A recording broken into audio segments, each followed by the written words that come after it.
Suamiku diam saja saat aku dijambak ibu mertua di hadapan keluarga besar karena aku menjatuhkan gelas. Setahun kemudian keadaan berubah. Kini aku menjadi pemilik toko home decor mewah, mereka mengemis uang dan permintaan maaf dariku. Sebelum lanjut ke ceritanya, seperti biasa, jangan lupa absen dari daerah mana saja bunda-bunda semuanya. Agar tali silaturahmi kita makin erat. Yang sudah subscribe, semoga rezekinya makin lancar.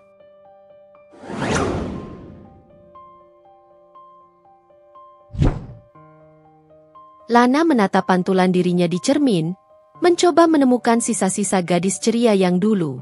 Sudah 3 tahun sejak ia menikah dengan Dani, dan potret pernikahan yang ia impikan perlahan memudar, digantikan oleh bayangan-bayangan samar ketidakpastian. Di luar jendela kamar mereka yang menghadap taman kecil, hiruk-pikuk Jakarta sore itu terasa begitu jauh, seolah ia terperangkap dalam gelembung keheningan yang ia ciptakan sendiri. Dulu, Alana adalah perancang interior muda yang penuh ambisi. Ia mencintai setiap sentuhan warna, tekstur kain, dan penataan ruang yang bisa mengubah sebuah rumah menjadi rumah impian. Pekerjaannya di sebuah biro desain ternama di pusat kota memberinya kebebasan berkreasi dan pengakuan yang cukup. Namun, setelah menikah dengan Dani, putra tunggal dari keluarga terpandang yang memiliki jaringan bisnis properti, tekanan tak kasat mata mulai muncul. Dani sendiri adalah pria yang baik, setidaknya di permukaan. Ia tampan, mapan, dan selalu bisa membuat Alana tertawa di awal hubungan mereka. Orang bilang, Dani adalah paket lengkap yang diidamkan banyak wanita. Tapi kebaikan Dani seringkali luntur di hadapan ibunya, Bu Lastri. Bu Lastri adalah matriark yang kuat, pemilik perusahaan properti yang kini dipegang oleh Dani. Ia memiliki kendali penuh atas hidup putra sematawayangnya, dan kendali itu meluas hingga ke Alana. Sejak awal, Alana merasa seperti sekadar tambahan dalam hidup Dani, bukan bagian yang esensial. Bu Lastri selalu punya komentar untuk setiap pilihan Alana, mulai dari pakaian yang dikenakan hingga cara Alana menata rambut. Alana, kau harus lebih berhati-hati dengan warna itu, tidak cocok dengan kulitmu. Atau, sudah seharusnya kau belajar memasak hidangan favorit Dani, bukan hanya sibuk dengan desain-desainmu itu. Semua disampaikan dengan senyum tipis yang terasa lebih dingin daripada celaan langsung. Dani, setiap kali mendengar ibunya menyindir, hanya akan tersenyum canggung atau mengubah topik pembicaraan. Ia tidak pernah membela Alana, tidak pernah sedikit pun. Alana mencoba memahami. Mungkin Dani hanya ingin menghindari konflik dengan ibunya. Mungkin ia berpikir itu adalah cara terbaik untuk menjaga perdamaian. Namun, seiring waktu, kebisuan Dani terasa seperti pengabaian.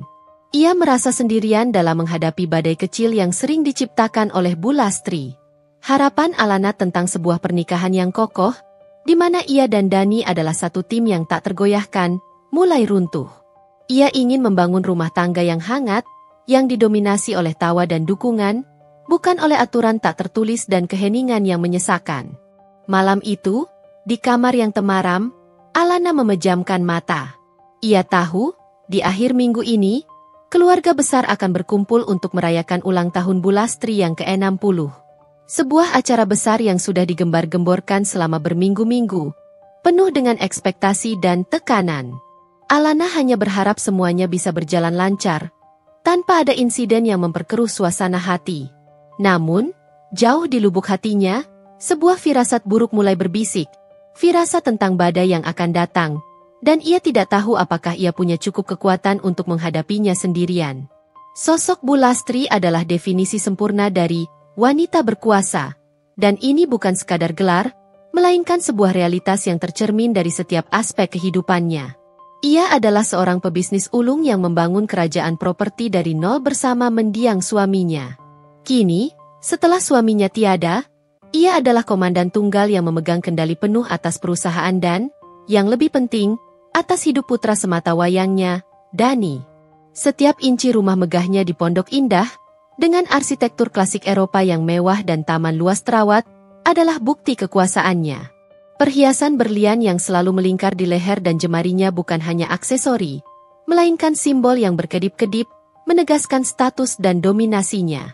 Aura Bu Lastri selalu memenuhi ruangan bahkan sebelum ia masuk, seolah ia membawa serta gravitasi tersendiri yang menarik semua perhatian padanya, membuat siapapun yang berhadapan dengannya merasa sedikit mengecil. Bagi Alana, hubungan dengan ibu mertua adalah labirin tanpa peta, sebuah medan ranjau yang tidak pernah bisa ia duga letaknya. Sejak awal perkenalan mereka, bahkan sebelum Dani dan Alana bertunangan, Bu Lastri tidak pernah ragu untuk mengutarakan pendapatnya tentang Alana, seringkali tanpa diminta, dan selalu dengan nada yang merendahkan namun terselubung. Seorang istri harus tahu tempatnya. Alana. Dani sibuk, ia butuh ketenangan di rumah, bukan istri yang sama sibuknya dengan urusan luar. Begitulah salah satu kalimat favoritnya yang diulang-ulang. Kalimat-kalimat itu, meskipun terdengar seperti nasihat dari seorang ibu yang berpengalaman, selalu terasa seperti pisau kecil yang menusuk keyakinan diri Alana, mengikis kepercayaannya pada pilihan hidupnya sendiri. Alana mengerti bahwa Dani adalah pewaris tunggal bisnis keluarga dan memiliki tanggung jawab besar, tetapi ia juga punya identitas dan ambisi sendiri sebagai seorang desainer interior yang berjiwa bebas.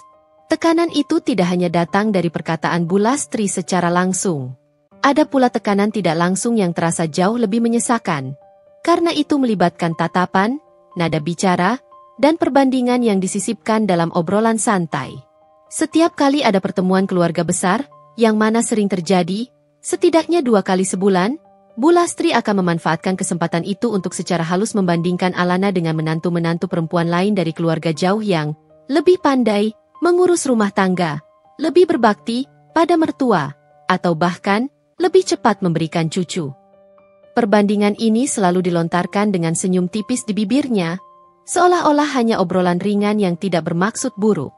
Namun, Alana tahu tujuannya adalah untuk menekannya, untuk membuatnya merasa tidak cukup baik, tidak layak menjadi istri Dani. Dani, yang biasanya berada di sampingnya, selalu terlihat sibuk dengan ponselnya atau tiba-tiba harus pergi ke kamar mandi setiap kali topik ini muncul. Ketidakhadirannya, baik secara fisik maupun emosional, adalah bagian paling menyakitkan dari semua tekanan ini, seolah ia membiarkan Alana menghadapi badai sendirian. Alana telah mencoba berbagai cara untuk mendekatkan diri pada Bu Lastri, dengan harapan sedikit kehangatan bisa mencairkan suasana dingin di antara mereka. Ia pernah mencoba membantu di dapur, menawarkan diri untuk mengurus hidangan kesukaan Dani, meskipun Bu Lastri selalu menepisnya dengan berkata, "Sudah ada Bibi, tidak usah repot." Ia juga pernah mendengarkan cerita-cerita masa lalu Bu Lastri tentang bagaimana ia membangun bisnisnya, berharap bisa menemukan titik temu atau kekaguman yang tulus. Bahkan, Alana pernah dengan antusias memberikan ide-ide segar untuk dekorasi rumah Bu Lastri yang memang menjadi keahliannya, mencoba mempercantik beberapa sudut yang terasa kaku. Namun, semua usahanya seolah membentur tembok es. Bu Lastri selalu menanggapi dengan senyum datar atau komentar yang meremehkan. "Kau terlalu modern, Alana. Biar saja Bibi yang mengatur ini." Atau, "Kau tahu apa yang aku suka? Nak, tidak perlu repot-repot, nanti malah aneh hasilnya." Alana akhirnya merasa kelelahan. Seolah ia terus-menerus berlari di tempat, tidak pernah cukup baik di mata ibu mertuanya. Ia mulai bertanya-tanya, apakah ia yang terlalu sensitif? Ataukah memang ada sesuatu dalam dirinya yang tidak disukai Bu Lastri? Namun, jauh di lubuk hatinya, Alana tahu ini bukan tentang dirinya saja. Ini tentang kendali, tentang Bu Lastri yang tidak ingin kehilangan otoritas dan kekuasaan atas putranya, bahkan setelah putranya menikah dan memulai keluarga sendiri. Dan Dani, dengan sikapnya yang diam dan menghindari konflik dengan sang ibu, tanpa sadar semakin memperkuat posisi dominan ibunya, sekaligus semakin mengikis pondasi pernikahan mereka. Alana hanya bisa berharap, suatu hari nanti, keheningan Dani akan berubah menjadi suara pembelaan. Harapan yang semakin hari terasa semakin tipis, menguap bersama setiap hembusan napas yang terasa berat. Minggu terakhir menjelang ulang tahun Bu Lastri yang ke-60 terasa seperti pusaran tornado bagi Alana, dan ia berada tepat di tengahnya. Meskipun ada menantu lain yang membantu, Alana merasa bebannya paling berat dan pengawasannya paling ketat. Sebagai seorang desainer interior yang profesional dan memiliki selera tinggi, ia secara implisit ditugaskan untuk mengawasi seluruh aspek dekorasi pesta. Ini seharusnya menjadi kesempatan yang menyenangkan baginya untuk menunjukkan bakat dan kreativitasnya. Namun di tangan Bulastri, setiap detail kecil berubah menjadi medan perang, penuh dengan interupsi dan kritik halus. Pesta akan diselenggarakan di ballroom mewah salah satu hotel bintang 5 di pusat kota, bukan di rumah Bulastri seperti biasanya. Keputusan ini menambah kesan megah dan eksklusif, seolah ingin menegaskan status sosial keluarga mereka. Sejak pagi buta hingga larut malam, ponsel Alana tak henti berdering, bergetar di setiap saku yang bisa ia jangkau. Vendor bunga menelepon untuk konfirmasi jenis mawar langka yang akan digunakan. Catherine bertanya tentang tata letak meja prasmanan dan jenis linen yang serasi, dan tim dekorasi ingin memastikan penempatan instalasi lampu kristal raksasa yang menggantung di tengah ballroom. Alana menangani semuanya dengan profesionalisme tinggi, berusaha memberikan yang terbaik, mengintegrasikan ide-ide modernnya yang elegan dengan selera klasik Bulastri. Ia mencoba menciptakan harmoni visual yang sempurna, sesuai dengan tema Timeless Grandeur yang Bulastri inginkan. Sebuah perpaduan antara kemewahan abadi dan sentuhan kekinian. Namun, setiap keputusan yang diambil Alana, sekecil apapun itu, selalu berakhir dengan revisi tak terduga dari Bulastri, seringkali pada menit-menit terakhir.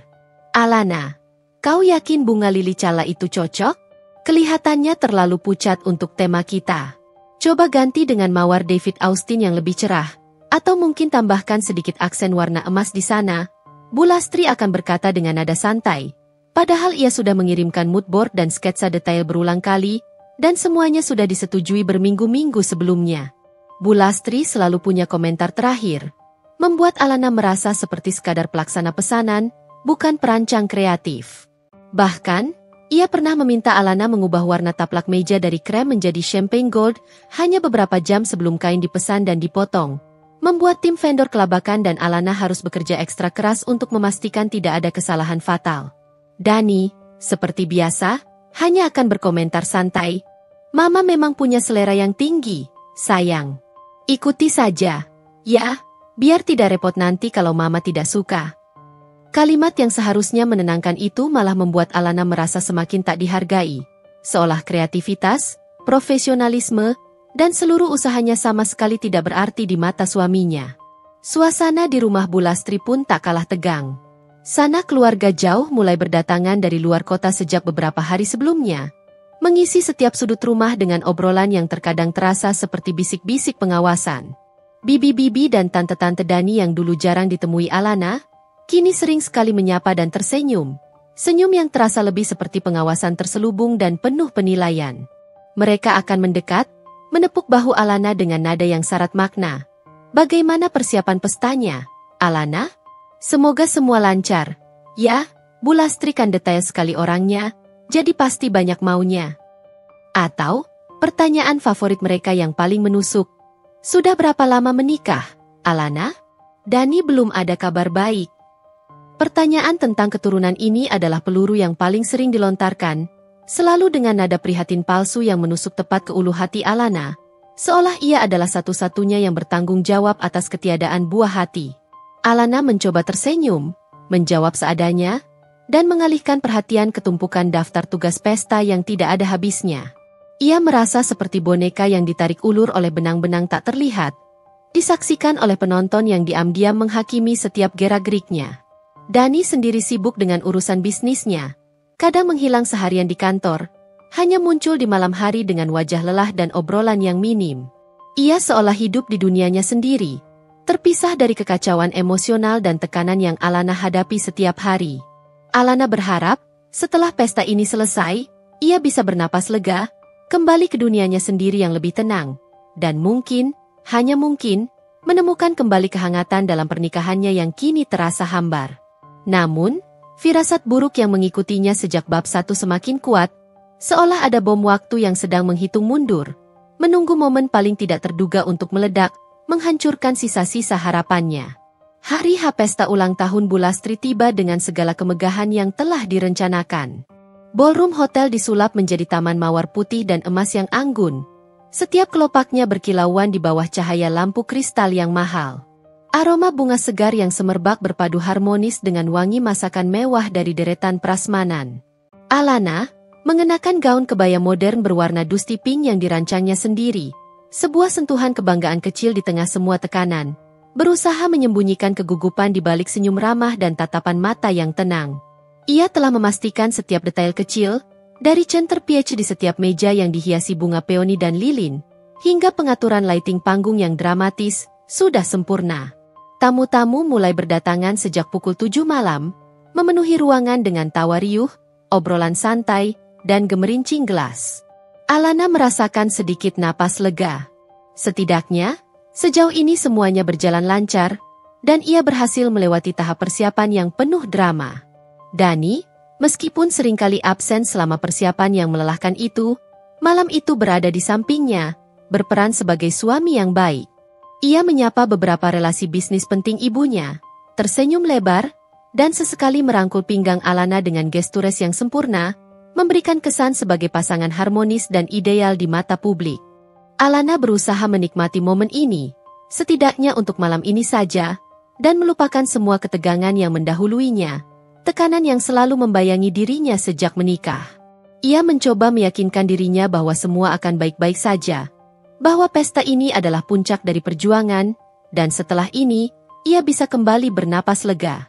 Sekitar pukul 9 malam, acara inti, termasuk pemotongan kue dan sesi hiburan, akan segera dimulai.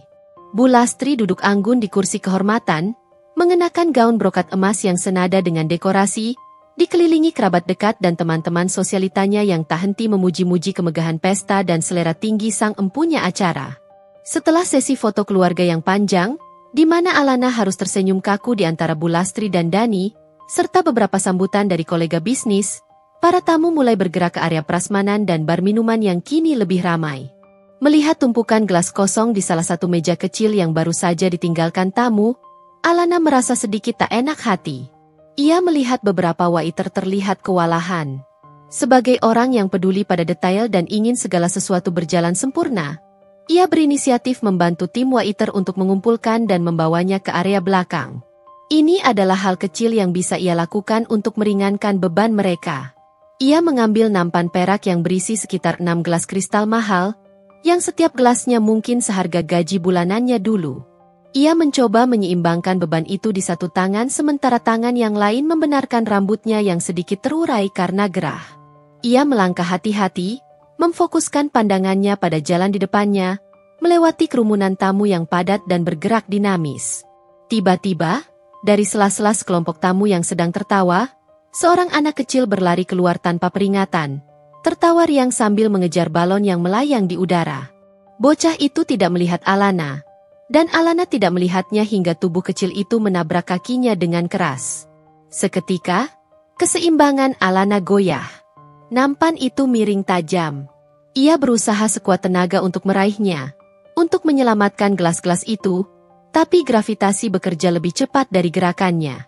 Sebuah gelas kristal cantik meluncur dari nampan, jatuh menghantam lantai marmer dengan suara pecah yang nyaring dan memekakkan telinga. Kaca-kaca itu berhamburan.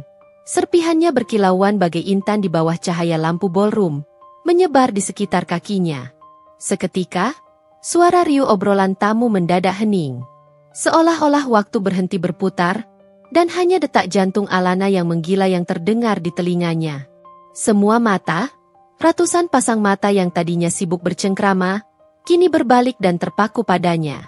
Ada mata yang menghakimi, mata yang terkejut, mata yang penuh rasa ingin tahu dan sedikit kepuasan tersembunyi. Alana berdiri terpaku, jantungnya berdegup kencang, napasnya tercekat, matanya menatap nanar serpihan gelas di lantai. Rasa dingin menjalar di punggungnya. Ia tahu, di antara semua pasang mata itu, ada 2 pasang mata yang paling ia takuti, 2 pasang mata yang akan menentukan nasibnya. Mata Bu Lastri yang kini menatapnya tajam dari kursi kehormatan, dan mata suaminya, Dani, yang berdiri tidak jauh darinya, menyaksikan seluruh insiden itu. Hening mencekam yang menyelimuti ballroom pecah oleh suara langkah kaki Bu Lastri yang cepat dan berdentum, menggema di lantai marmer yang kini dihiasi serpihan kristal. Wajahnya merah padam, otot-otot di rahangnya mengeras, dan sorot matanya tajam membakar, seperti api yang siap melalap. Tanpa kata, ia melangkah maju dengan aura kemarahan yang bisa dirasakan, mendekat ke arah Alana yang masih mematung, seolah membeku oleh rasa terkejut dan malu. Di sisi lain, Dani yang berdiri beberapa meter darinya, menyaksikan ibunya bergerak. Jantung Alana berpacu gila-gilaan, napasnya tertahan di tenggorokan, terasa seperti dicekik. Ia menoleh ke arah Dani, mencari sedikit pun isyarat, sentuhan, tatapan yang mengatakan, tidak apa-apa. Atau, aku di sini bersamamu.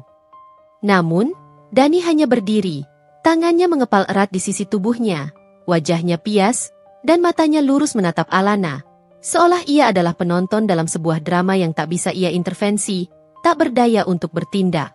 Dasar ceroboh.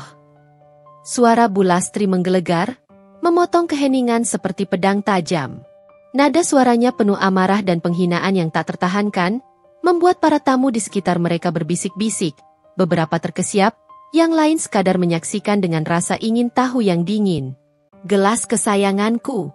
Itu adalah warisan dari nenek moyangku. Alana, kau tahu itu? Itu peninggalan berharga yang dijaga turun-temurun. Atau kau memang sengaja? Hah? Kau mau merusak pestaku? Menghina aku di depan semua orang penting ini? Setiap kata Bu Lastri seperti tamparan, bukan hanya pada Alana, tapi juga pada sisa-sisa harga diri yang Alana miliki.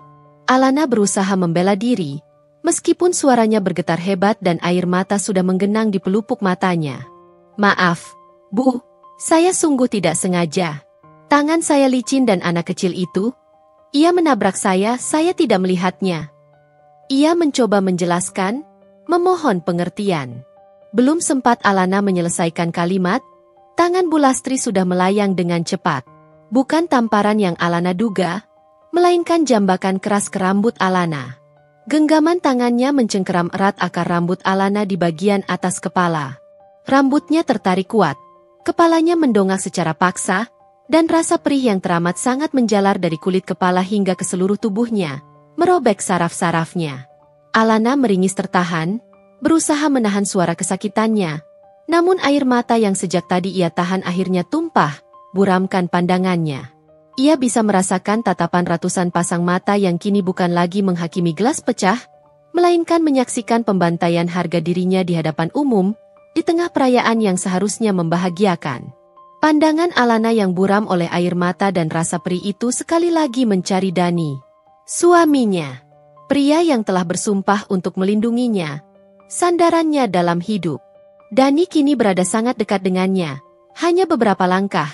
Wajahnya kini menunjukkan ekspresi yang tak bisa dijelaskan. Campuran antara terkejut, panik, dan mungkin rasa malu yang mendalam. Alana melihat rahangnya mengeras, matanya memancarkan kepedihan, namun ia tidak bergerak. Diam 1000 bahasa. Ia tidak menghalangi ibunya, tidak menarik tangan ibunya, bahkan tidak berbisik, "Mama, hentikan!" Ia hanya berdiri di sana, menjadi patung tak bernyawa, membiarkan istrinya dipermalukan dan disakiti. Pengkhianatan itu terasa jauh lebih menyakitkan daripada rasa sakit fisik di kulit kepalanya, mengoyak jiwanya hingga ke akar. Bu Lastri, setelah puas menjambak dan melampiaskan seluruh amarahnya, akhirnya melepaskan genggamannya dengan kasar. Rambut Alana berantakan, beberapa helainya menempel di pipi yang basah oleh air mata, menutupi sebagian wajahnya. Ia terhuyung mundur beberapa langkah, hampir terjatuh, namun berhasil menahan diri. Rasa sakit fisik hanyalah sebagian kecil dari penderitaannya. Yang lebih besar adalah kehancuran harga diri yang tak ternilai, pengkhianatan telanjang dari orang yang ia cintai dan percayai, serta perasaan tak berdaya dan terisolasi yang melingkupinya. Malam itu, pesta ulang tahun yang megah, yang seharusnya menjadi simbol kebahagiaan dan kebersamaan, berubah menjadi panggung drama paling memalukan dan menyakitkan dalam hidup Alana, sebuah kenangan pahit yang takkan pernah bisa ia lupakan. Ia merasakan tatapan iba dari beberapa tamu, tatapan puas dan mencemooh dari sebagian yang lain, dan yang paling pedih, keheningan yang memekakan telinga dari Dani, suaminya sendiri. Malam itu, setelah insiden memalukan di ballroom, Alana tidak ingat bagaimana ia bisa sampai di mobil. Semuanya terasa seperti kabut tebal, sebuah mimpi buruk yang samar dan mengerikan. Gambar wajah Bu Lastri yang merah padam karena marah, tangannya yang menjambak rambutnya dengan kasar, terus berputar di benaknya. Namun, di antara semua gambaran mengerikan itu, ada satu gambar yang paling jelas, yang paling menyakitkan, yang terus menghantam jiwanya. wajah Dani yang diam membeku, matanya yang pias, membiarkan semuanya terjadi tanpa berbuat apa-apa. Ia hanya berdiri, menjadi saksi bisu dari kehancuran harga dirinya. Di dalam mobil, suasana terasa sangat dingin, bahkan lebih dingin dari pendingin udara yang menyala pelan. Dani menyetir dalam diam, fokus pada jalan di depannya. Tidak ada kata, tidak ada sentuhan menghibur, tidak ada bahkan sekadar tatapan simpati yang bisa Alana tangkap dari sudut matanya. Keheningannya jauh lebih memekakan telinga daripada teriakan atau kemarahan apapun yang bisa ia bayangkan. Itu adalah keheningan yang syarat dengan pengabaian. Alana menatap keluar jendela, membiarkan air mata yang tersisa mengalir tanpa suara di pipinya, membaur dengan sisa-sisa make-up pestanya. Ia ingin berteriak, ingin memukul dashboard mobil, ingin melampiaskan semua rasa sakit, amarah, dan pengkhianatan yang membanjiri dirinya. Tapi suaranya tercekat.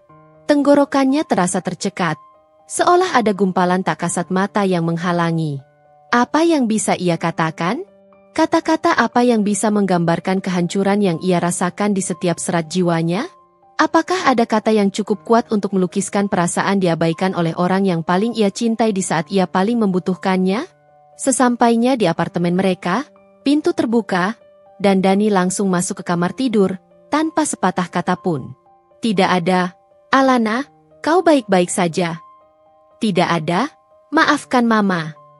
Tidak ada, maafkan aku. Hanya keheningan yang dingin. Alana hanya bisa berdiri termangu di ruang tamu yang temaram, memegang dadanya yang terasa begitu sesak, seolah ada beban berat menimpanya. Ia menunggu.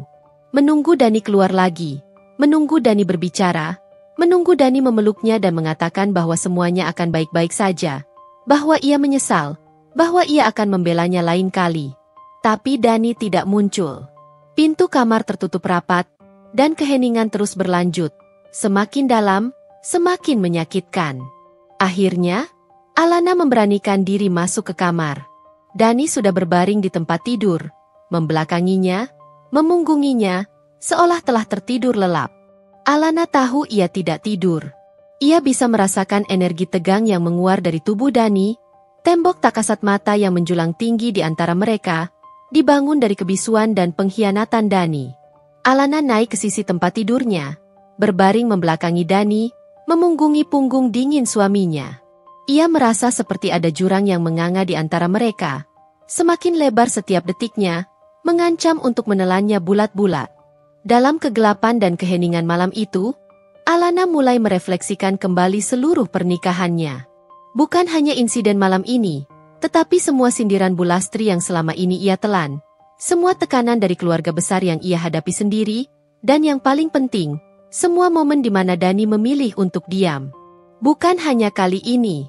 Ada banyak kejadian kecil sebelumnya, saat Bu Lastri meremehkan karirnya, saat bibi-bibinya menyindir tentang keturunan, saat ia merasa terjebak dalam ekspektasi yang tidak masuk akal, di mana ia berharap Dani akan membelanya, berdiri di sisinya, menunjukkan bahwa ia adalah prioritasnya.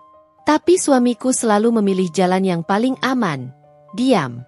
Kebisuan Dani bukan hanya absennya suara atau kata-kata, itu adalah absennya dukungan emosional, absennya perlindungan yang ia butuhkan dari seorang pasangan hidup, absennya cinta yang ia harapkan dari seorang suami. Itu adalah pengkhianatan terbesar, mengikis habis kepercayaan dan ikatan yang pernah mereka miliki. Alana tidak bisa tidur. Setiap kali ia memejamkan mata, ia melihat kembali momen di ballroom, serpihan gelas, wajah Bu Lastri yang marah, dan tatapan ratusan mata. Dan yang paling jelas, yang paling menyiksa, adalah wajah Dani yang diam saja, membiarkan ibunya mempermalukannya.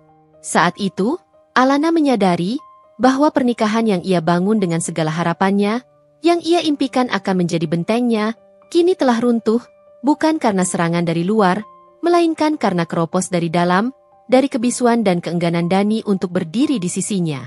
Air matanya mengalir lagi. Kali ini bukan hanya karena kesedihan atau rasa sakit fisik semata, tapi karena sebuah realisasi yang menyakitkan, ia sendirian. Benar-benar sendirian dalam perjuangannya. Hari-hari setelah pesta ulang tahun Bu Lastri terasa seperti berjalan di atas pecahan kaca bagi Alana. Setiap langkah terasa perih, setiap napas terasa berat. Udara di apartemen mereka terasa lebih dingin dari biasanya. Seolah musim dingin yang membekukan telah tiba di tengah musim panas Jakarta yang terik. Kehangatan yang dulu sedikit-sedikit Alana rasakan dari Dani, kini menguap tak bersisa, digantikan oleh ruang hampa yang menyesakan. Dani, yang biasanya cukup interaktif dengan obrolan ringan atau ajakan makan malam di luar, kini menjadi sosok yang nyaris tak terlihat, sebuah bayangan yang hanya muncul dan menghilang. Rutinitas mereka berubah drastis. Dani akan bangun lebih pagi dari biasanya, sebelum Alana terjaga sepenuhnya. Ia akan sarapan dalam keheningan yang memekakan, suara denting sendok beradu dengan piring menjadi satu-satunya melodi yang memecah kesunyian pagi. Setelah itu, ia akan langsung pergi bekerja, tanpa mengucapkan sepatah kata pun perpisahan atau bahkan menoleh. Pulang larut malam, jauh setelah Alana terlelap, Dani akan langsung masuk ke kamar, tidur membelakangi Alana. Bahkan tanpa menanyakan bagaimana harinya atau sekadar memastikan Alana baik-baik saja. Percakapan mereka nyaris tidak ada. Hanya bisu dan dingin. Alana mencoba memecah kebisuan yang menyiksa itu, berulang kali. Suatu pagi, saat Dani sedang menyeduh kopi di dapur, punggungnya menghadap Alana. Alana memberanikan diri mendekatinya. "Dani, bisakah kita bicara?" Suaranya pelan, syarat dengan harapan tipis yang ia genggam erat. Ia ingin menyelesaikan ini, ingin setidaknya ada penjelasan, ada alasan, ada sedikit empati. Dani hanya menoleh sebentar, matanya menghindari tatapan Alana, tak ingin bertemu. "Bicara apa? Aku buru-buru, banyak pekerjaan di kantor." Ujarnya datar, tanpa emosi. Ia mengelak, memunggungi Alana lagi, dan melanjutkan aktivitasnya seolah-olah Alana tidak ada di sana. Gerakannya terburu-buru, menunjukkan bahwa ia ingin segera melarikan diri dari situasi ini. Di malam hari, setelah beberapa hari berlalu dengan keheningan yang tak tertahankan, Alana mencoba lagi. Dani baru saja selesai mandi, duduk di tepi tempat tidur, bersiap tidur. Alana mendekat, duduk di sampingnya, keberaniannya dikumpulkan dari sisa-sisa harga diri yang masih ada. "Dani, tentang kejadian waktu itu, kenapa kamu diam saja? Kenapa kamu tidak membela aku?" Ia memegang lengan Dani, berharap ada sedikit reaksi, sedikit kehangatan, sentuhan yang mengatakan ia peduli. Dani melepaskan pegangan Alana dengan lembut, namun tegas. Ia menghela napas panjang, sebuah isyarat kelelahan yang Alana kenali. Ia tidak menatap mata Alana, malah menatap ke dinding kosong. "Alana, kamu tahu mama itu seperti apa? Aku tidak bisa melawannya. Itu hanya akan memperburuk keadaan. Aku tidak mau ada drama lagi." Suaranya terdengar lelah, putus asa, seolah ia adalah korban dari situasi ini, bukan Alana. Bahkan setelah semua yang terjadi, tidak ada kata maaf yang terucap dari bibirnya.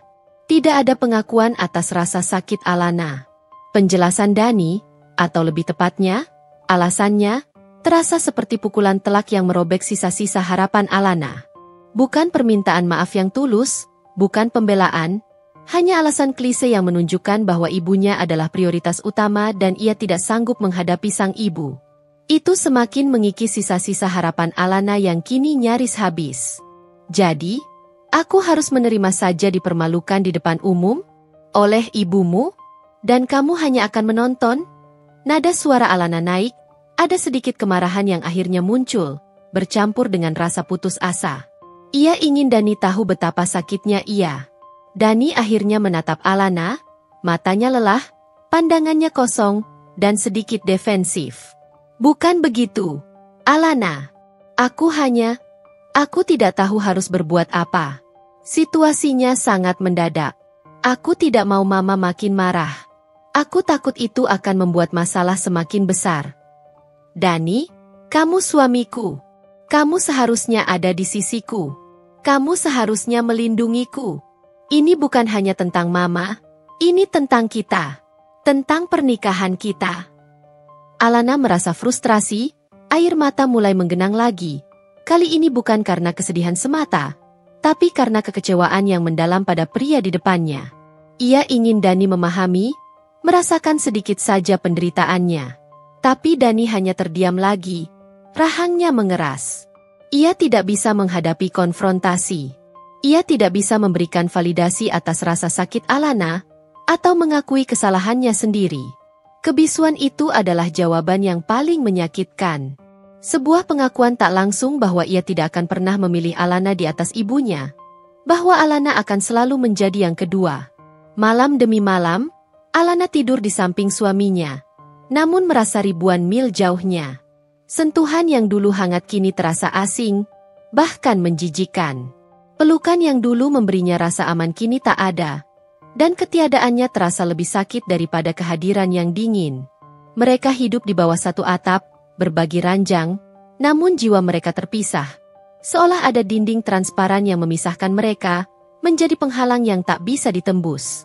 Alana mulai merasakan dingin yang menusuk hingga ke tulang, bukan karena suhu ruangan, melainkan karena ketiadaan kehangatan emosional dari pasangannya. Ia menyadari bahwa pernikahan mereka, yang dulu ia anggap sebagai pelabuhan terakhir dan benteng terkuatnya, kini telah menjadi penjara sunyi, sebuah sangkar emas yang kosong. Setiap detik keheningan Dani semakin mengkonfirmasi bahwa ia telah mengkhianati kepercayaan Alana, bukan hanya di depan Bulastri dan seluruh keluarga besar, tetapi juga di hadapan Alana sendiri. Luka itu semakin menganga, terbuka lebar, dan Alana tahu, ia tidak bisa terus hidup dalam kehampaan yang merusak jiwa ini. Setelah berhari-hari terperangkap dalam kesunyian dan keputusasaan, Alana mencapai titik terendahnya. Rasanya seperti sebuah mesin telah menguras habis semua semangat dan energi dari dalam dirinya, meninggalkan ia hampa, hanya cangkang kosong. Ia sering menghabiskan waktu berjam-jam hanya menatap langit-langit kamar, membiarkan pikiran-pikiran gelap berputar di benaknya. Makan pun terasa hambar, tidurnya gelisah. Dan setiap pagi adalah pengingat betapa ia terperangkap dalam kehampaan ini. Namun, justru dari dasar jurang kehancuran yang ia rasakan itu, sebuah percikan api kecil yang nyaris tak terlihat mulai menyala dalam dirinya. Itu bukan amarah yang membakar, yang bisa meledak-ledak, melainkan sebuah resolusi yang dingin, tajam, dan tak tergoyahkan. Sebuah tekad untuk tidak lagi menjadi korban, untuk berhenti meratapi nasib di samping seorang suami yang acuh tak acuh dan mertua yang dominan. Ia harus bangkit, bukan demi orang lain, tapi demi dirinya sendiri, demi mengembalikan Alana yang dulu. Malam itu, seperti malam-malam sebelumnya, Dani sudah terlelap dalam kebisuan yang kini terasa sangat akrab, bahkan menjijikan. Alana, dengan hati-hati agar tidak membangunkannya, bangkit dari tempat tidur. Ia berjalan tanpa suara menuju ruang kerja kecilnya yang selama ini jarang ia sentuh sejak menikah. Dulu, ruangan itu adalah pusat dunianya, tempat ia menuangkan ide-ide desain, menumpuk majalah arsitektur dari berbagai negara, dan membuat sketsa-sketsa yang penuh gairah. Kini, debu tipis menyelimuti meja kerjanya, seolah ruangan itu sudah lama ditinggalkan. Alana menyalakan lampu meja, cahayanya yang hangat menerangi tumpukan buku desain dan moodboard lama yang memudar. Ia mengambil sebuah buku sketsa bersampul kulit yang sudah lama tak terbuka. Jemarinya menyusuri halaman-halaman yang penuh dengan detail desain interior, ide-ide dekorasi rumah yang inovatif, dan sentuhan-sentuhan pribadi yang selalu menjadi ciri khas karyanya. Setiap guratan pensil, setiap catatan kecil di marin, membangkitkan kembali gairah dan kreativitas yang ia kira sudah mati. Saat itu, sebuah ide lama yang sempat terkubur dalam-dalam oleh rutinitas pernikahan yang menuntut dan tekanan mertua yang tanpa henti, kembali muncul ke permukaan dengan kekuatan yang mengejutkan, seolah ide itu memang menunggu waktu yang tepat untuk mekar. Ia selalu bermimpi memiliki toko home decor sendiri. Bukan sekadar toko biasa yang menjual barang-barang pasaran, melainkan sebuah butik mewah dan eksklusif, yang menjual barang-barang unik, elegan, dan curated dengan selera tinggi. Mulai dari perabot kecil, aksesori rumah, hingga karya seni kontemporer dari seniman lokal dan internasional. Sebuah tempat di mana ia bisa menyalurkan seluruh passionnya dalam seni menata ruang, bebas dari intervensi atau kritik yang meremehkan dari siapapun. Dulu, impian itu terasa terlalu besar, terlalu berisiko. Siapa yang akan percaya pada seorang desainer muda tanpa modal besar? Apalagi setelah menikah dengan Dani, keluarga suaminya akan menganggapnya tidak perlu bekerja keras, karena Dani sudah mapan dan bisa menopang hidupnya. Lingkungan sosialnya selalu menekankan bahwa wanita seolah harus bergantung pada suami. Namun, kini, setelah kehancuran yang ia alami, impian itu terasa seperti satu-satunya jalan keluar, satu-satunya cara untuk mendapatkan kembali identitasnya yang hilang dan membangun kembali harga dirinya yang telah diinjak-injak. Ia tidak ingin lagi bergantung secara emosional atau finansial pada Dani, apalagi pada keluarga mertuanya yang melihatnya rendah. Ia ingin mandiri seutuhnya, membuktikan pada dirinya sendiri, dan pada mereka yang meremehkannya, bahwa ia lebih dari sekadar istri ceroboh, atau menantu yang tak berguna. Ia akan menunjukkan siapa Alana yang sebenarnya. Tekad itu semakin mengeras, sekuat baja. Ia akan menggunakan semua keahlian, pengalaman, dan pengetahuannya tentang desain interior yang selama ini ia tekuni. Ia akan mengerahkan seluruh tabungan pribadinya yang selama ini ia sisihkan dari penghasilannya sebagai desainer lepas sebelum menikah, dan juga dari beberapa proyek kecil yang masih sempat ia tangani diam-diam. Ini adalah investasi terakhirnya pada dirinya sendiri, sebuah taruhan besar untuk masa depan yang ia inginkan. Alana mulai membuat catatan rinci, sketsa kasar untuk desain toko, dan daftar rencana bisnis yang komprehensif. Ia akan mencari lokasi strategis di area elit Jakarta, mencari supplier barang-barang berkualitas tinggi dari pengrajin lokal dan importir luar negeri yang bisa menjamin keunikan produk, serta merancang konsep toko yang tidak hanya indah secara estetika tetapi juga nyaman dan menarik bagi pelanggan. Ia tahu ini tidak akan mudah. Ia tahu akan ada banyak rintangan, keraguan, dan mungkin kegagalan di awal. Namun, kali ini, ia merasa berbeda. Rasa sakit yang ia alami bukan lagi penghancur, melainkan motivator yang tak ada habisnya. Keheningan Dani adalah pengingat konstan bahwa ia tidak bisa lagi menunggu perlindungan atau validasi dari orang lain. Ia harus menciptakan perlindungannya sendiri, membangun bentengnya sendiri, dan mengukir jalannya sendiri.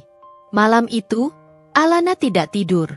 Ia menghabiskan sisa malamnya dengan merencanakan masa depan yang baru, masa depan di mana ia adalah nahoda kapal kehidupannya sendiri. Benih ide bisnis telah ditanam, dan ia siap untuk menyiramnya dengan keringat, air mata, dan tekad baja. Setiap detail yang ia tuliskan di buku sketsa, setiap ide yang ia kembangkan, terasa seperti langkah pertama menuju kebebasan.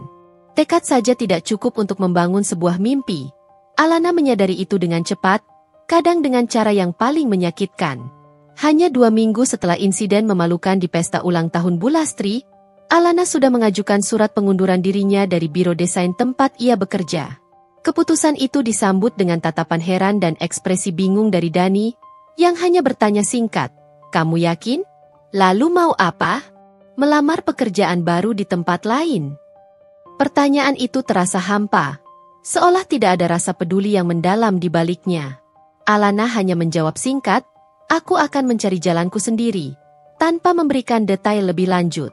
Kebisuan Dani atas keputusannya adalah konfirmasi tak langsung yang menyakitkan, menegaskan bahwa ia memang harus bergerak sendiri, tanpa dukungan atau pengertian darinya. Minggu-minggu berikutnya adalah periode yang melelahkan, penuh tantangan, sekaligus mencerahkan bagi Alana. Ia memulai langkah pertamanya dengan penuh perhitungan, menganalisis setiap detail kecil layaknya seorang arsitek yang merancang sebuah bangunan dari nol. Pagi hari, ia akan mengenakan pakaian paling rapi dan mendatangi berbagai bank besar di Jakarta, mencari pinjaman modal. Tabungannya memang cukup untuk awal, sebagai fondasi kecil, tetapi untuk membangun toko home decor mewah seperti yang ia impikan, yang membutuhkan investasi besar untuk sewa tempat, renovasi, inventori awal yang eksklusif, dan biaya operasional, ia butuh suntikan dana yang jauh lebih besar.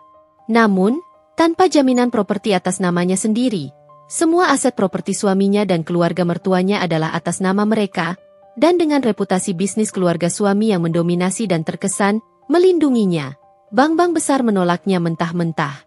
"Maaf, Nyonya, dengan kondisi ini kami tidak bisa meluluskan pinjaman tanpa jaminan yang kuat yang atas nama pribadi Anda," kata seorang manajer bank dengan nada formal yang dingin, seolah Alana adalah seorang anak kecil yang bermain bisnis. Alana merasa frustrasi. Napasnya terasa sesak setiap kali penolakan itu datang, namun ia pantang menyerah. Ia tahu ia tidak bisa bergantung pada koneksi Dani. Setelah serangkaian penolakan dari bank, ia beralih ke pencarian lokasi yang lebih intens. Ia menghabiskan berjam-jam setiap hari, menjelajahi setiap sudut Jakarta, menelusuri jalanan elit seperti Kemang, Menteng, hingga area komersial di Kuningan, menyusuri pusat perbelanjaan, dan mengunjungi ruko-ruko kosong yang menawarkan sewa.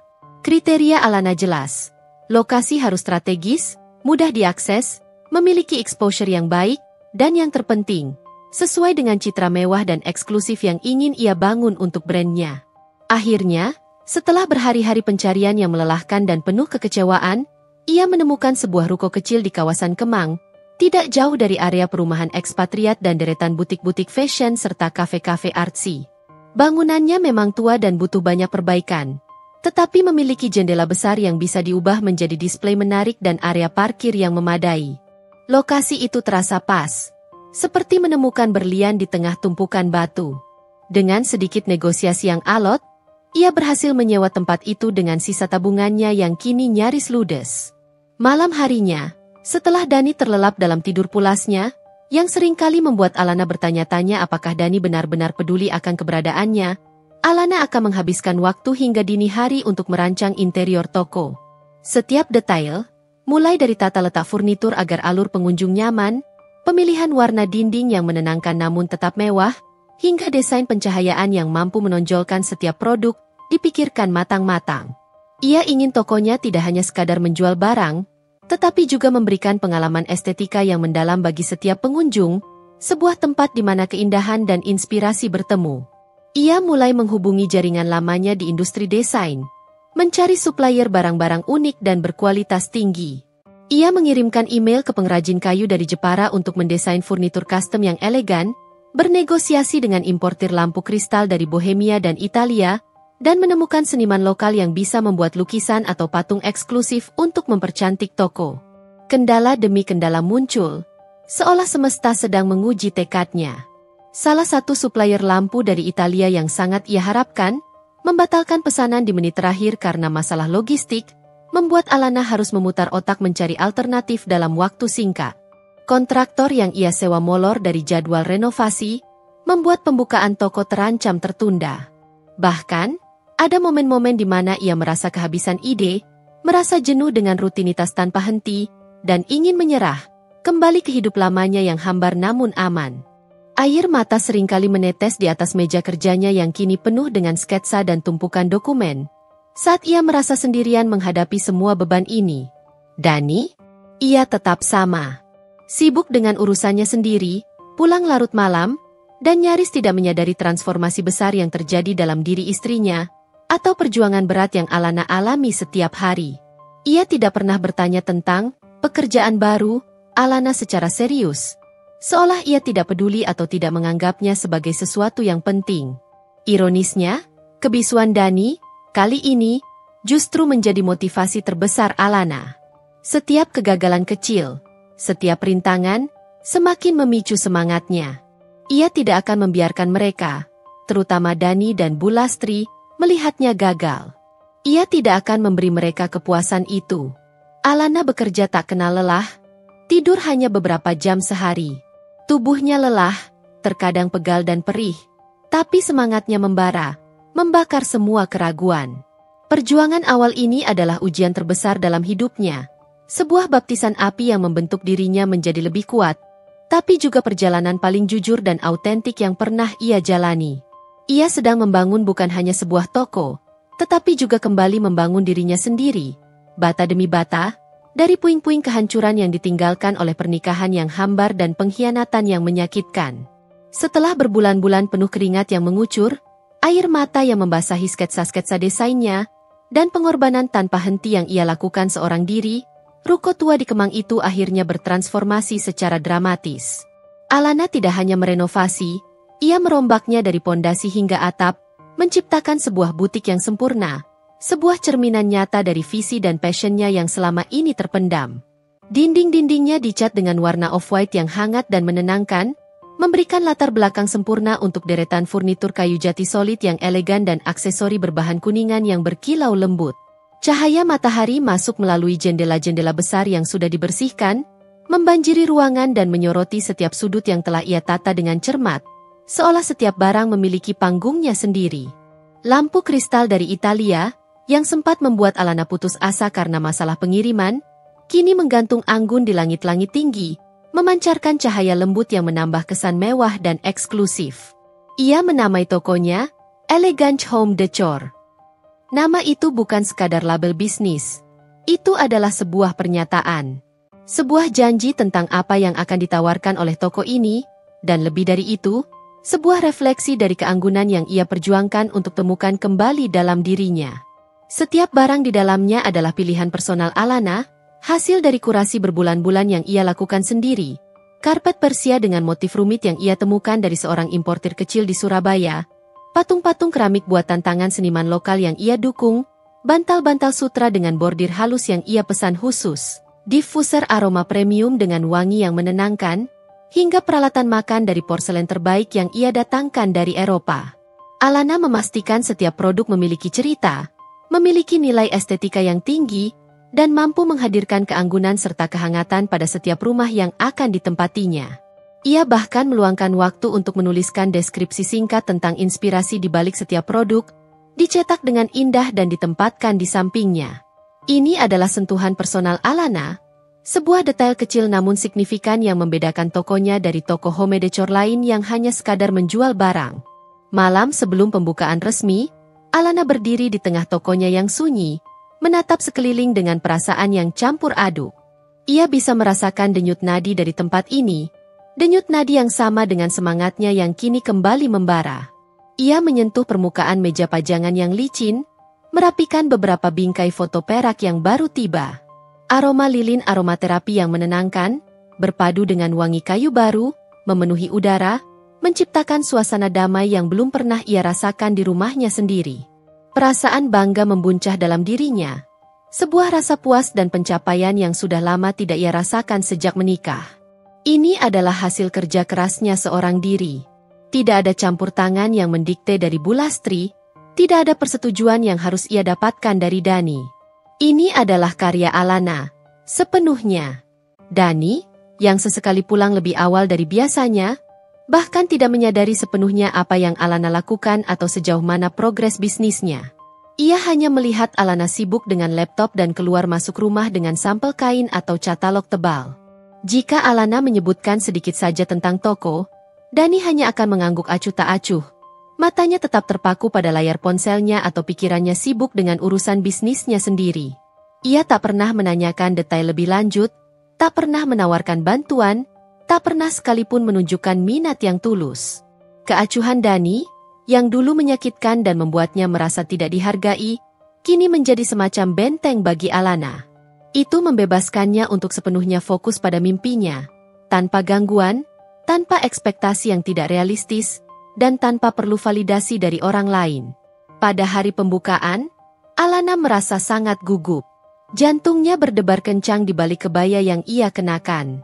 Ia telah mengirimkan undangan kepada beberapa kenalan, desainer interior lainnya, dan influencer kecil di media sosial.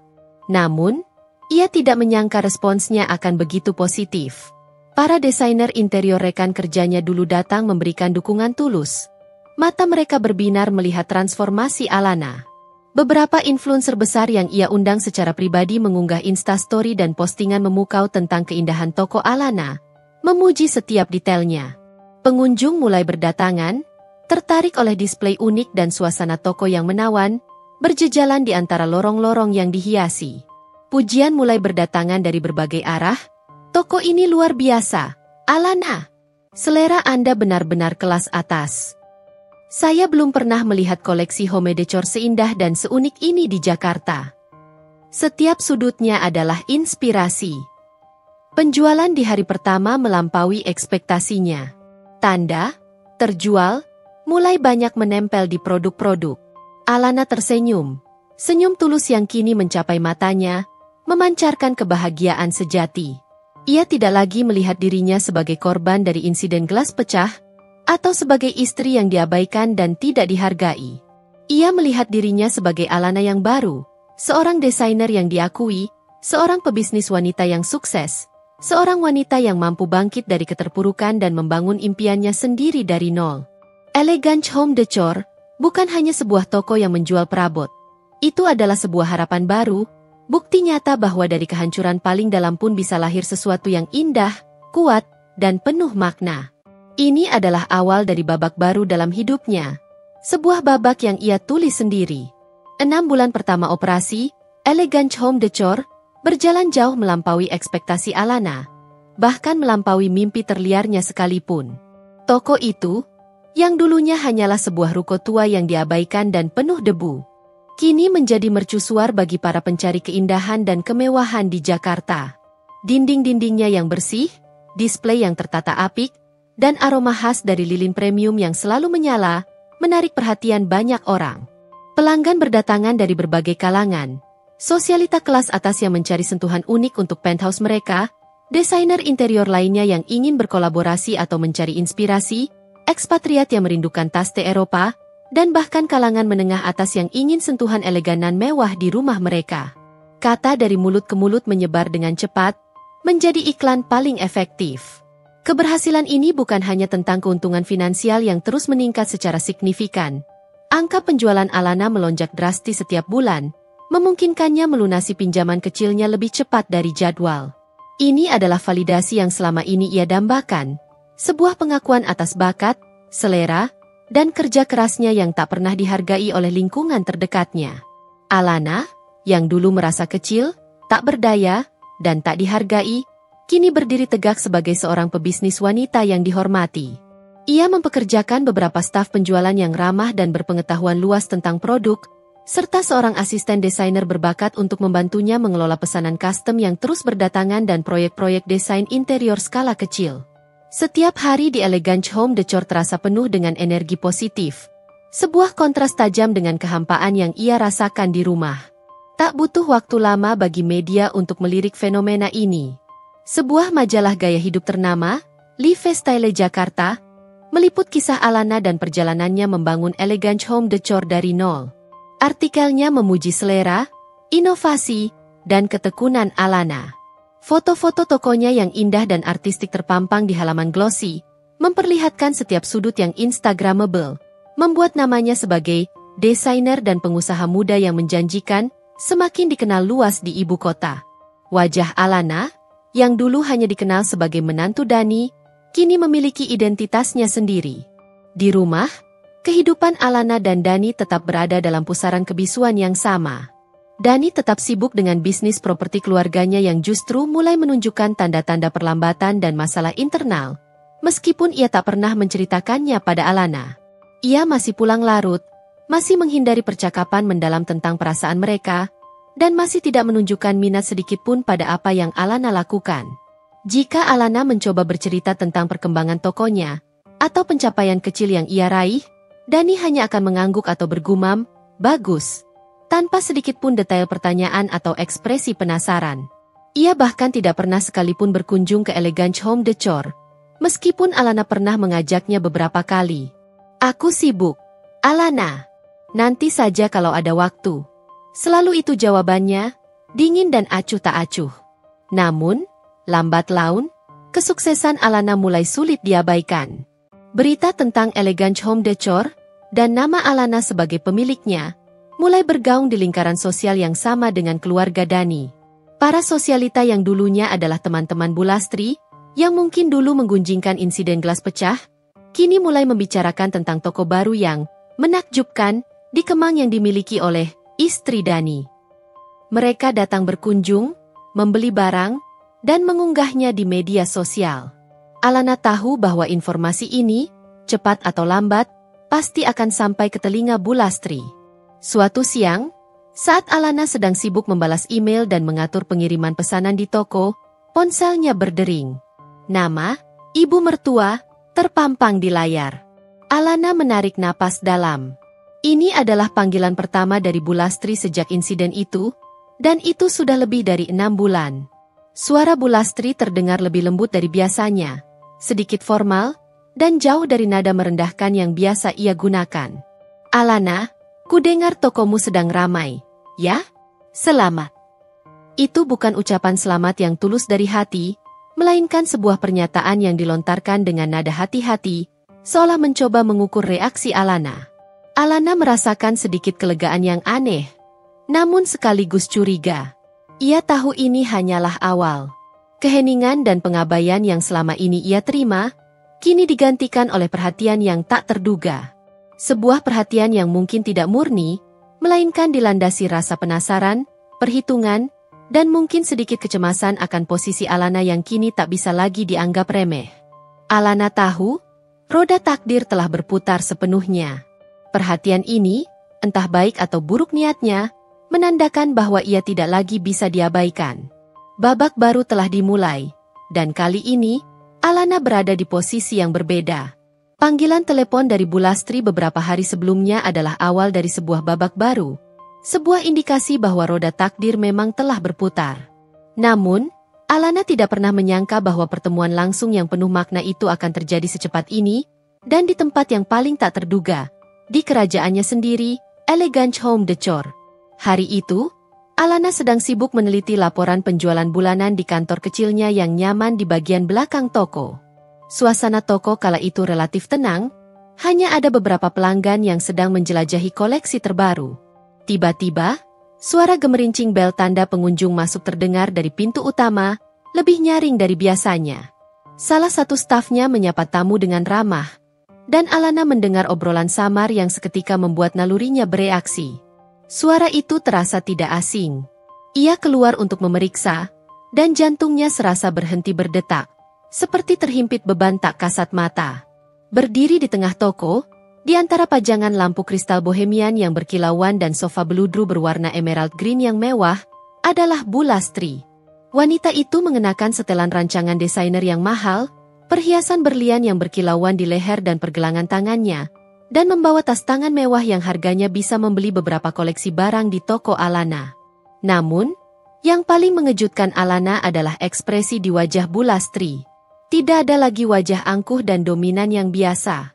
Ada kerutan samar di dahinya, matanya tampak sedikit gelisah, seolah sedang memikirkan sesuatu yang berat, dan ia menatap sekeliling toko dengan pandangan yang sulit diartikan, campuran antara kekaguman yang tersembunyi dan keterkejutan yang nyata. Jelas sekali, ia tidak membayangkan skala atau kemewahan Elegance Home Decor. Di belakang Bu Lastri, berdiri Dani. Wajah Dani terlihat lebih kurus dari terakhir kali Alana memperhatikannya dengan saksama, matanya sedikit cekung, dan ia tampak jauh lebih tegang dari biasanya. Ada kerutan di antara alisnya, seolah ia sedang menanggung beban berat. Ia tidak menatap Alana secara langsung. Pandangannya bergerak gelisah, mengamati sekeliling toko dengan tatapan yang sama bingungnya, bahkan sedikit canggung, dengan ibunya. Ia terlihat seperti seseorang yang tidak pada tempatnya. Alana merasakan adrenalin memompa dalam dirinya, membuat darahnya berdesir. Ini adalah momen yang ia tahu akan tiba cepat atau lambat. Tetapi ia tidak pernah membayangkan akan begitu tiba-tiba, begitu telanjang, dan di tempat ini, di kerajaannya sendiri. Tempat ia telah menginvestasikan begitu banyak jiwa dan kerja kerasnya. Ia menarik napas dalam, memantapkan diri, merasakan tanah pijakan yang kuat di bawah kakinya. Ini bukan lagi Alana yang dulu, yang gemetar dan menciut di hadapan mereka. Ia adalah pemilik Elegance Home Decor. Selamat siang, Bu Lastri. Dani, sapa Alana dengan suara tenang dan profesional. Nadanya datar tanpa emosi berlebihan, namun mengandung kekuatan yang tak terbantahkan. Ia berjalan mendekat, mempertahankan jarak yang sopan namun tegas, seolah sedang menyapa seorang klien penting, bukan keluarga sendiri. Bu Lastri sedikit terkejut mendengar sapaan formal itu, ekspresinya menegang sesaat. Ia memaksakan sebuah senyum canggung. Alana ya, selamat siang. Kami hanya ingin melihat-lihat tokomu. Dani sudah banyak cerita tentang tempat ini. Katanya, suaranya sedikit tertahan, tidak senyaring dan sepercaya diri biasanya. Kalimat itu terdengar janggal dan jelas sebuah kebohongan. Dani tidak pernah banyak cerita. Alana tahu itu. Ini jelas kunjungan yang direncanakan oleh Bu Lastri, dan Dani hanya terpaksa ikut. Dani akhirnya memberanikan diri menatap Alana. Meskipun hanya sekilas, pandangannya cepat beralih ke deretan lampu. Ada sebersit penyesalan di matanya. Atau setidaknya Alana ingin percaya begitu. Ia mengangguk kaku pada Alana, seperti seorang kenalan jauh, Seolah ia adalah tamu asing, bukan suaminya yang telah ia abaikan berbulan-bulan. Bu Lastri mulai berjalan mengelilingi toko, tangannya sesekali menyentuh furnitur kayu jati yang halus atau vas bunga kristal yang mahal. Alana bisa melihat kekaguman yang tulus di balik tatapan Bu Lastri, bercampur dengan sedikit rasa iri yang sulit disembunyikan. Ini benar-benar indah, Alana, katanya. Suaranya sedikit melunak dan ada nada terkesima. Aku tidak menyangka kau bisa membuat toko semegah dan selengkap ini. Ada nada kekaguman yang tulus, bercampur dengan keterkejutan yang nyata. Jelas, Bu Lastri tidak membayangkan skala kesuksesan Elegant Home Decor. Ia mungkin berpikir Alana hanya membuka toko kecil biasa di pinggir jalan, bukan butik mewah yang menjadi buah bibir. Alana tidak merespons pujian itu dengan berlebihan. Tidak ada senyum kemenangan atau sindiran balik. Ia hanya mengangguk kecil, mempertahankan ekspresi netral. Ia tahu ini bukan kunjungan biasa untuk sekadar melihat-lihat. Ada sesuatu yang lebih besar, sesuatu yang mendesak di balik semua ini.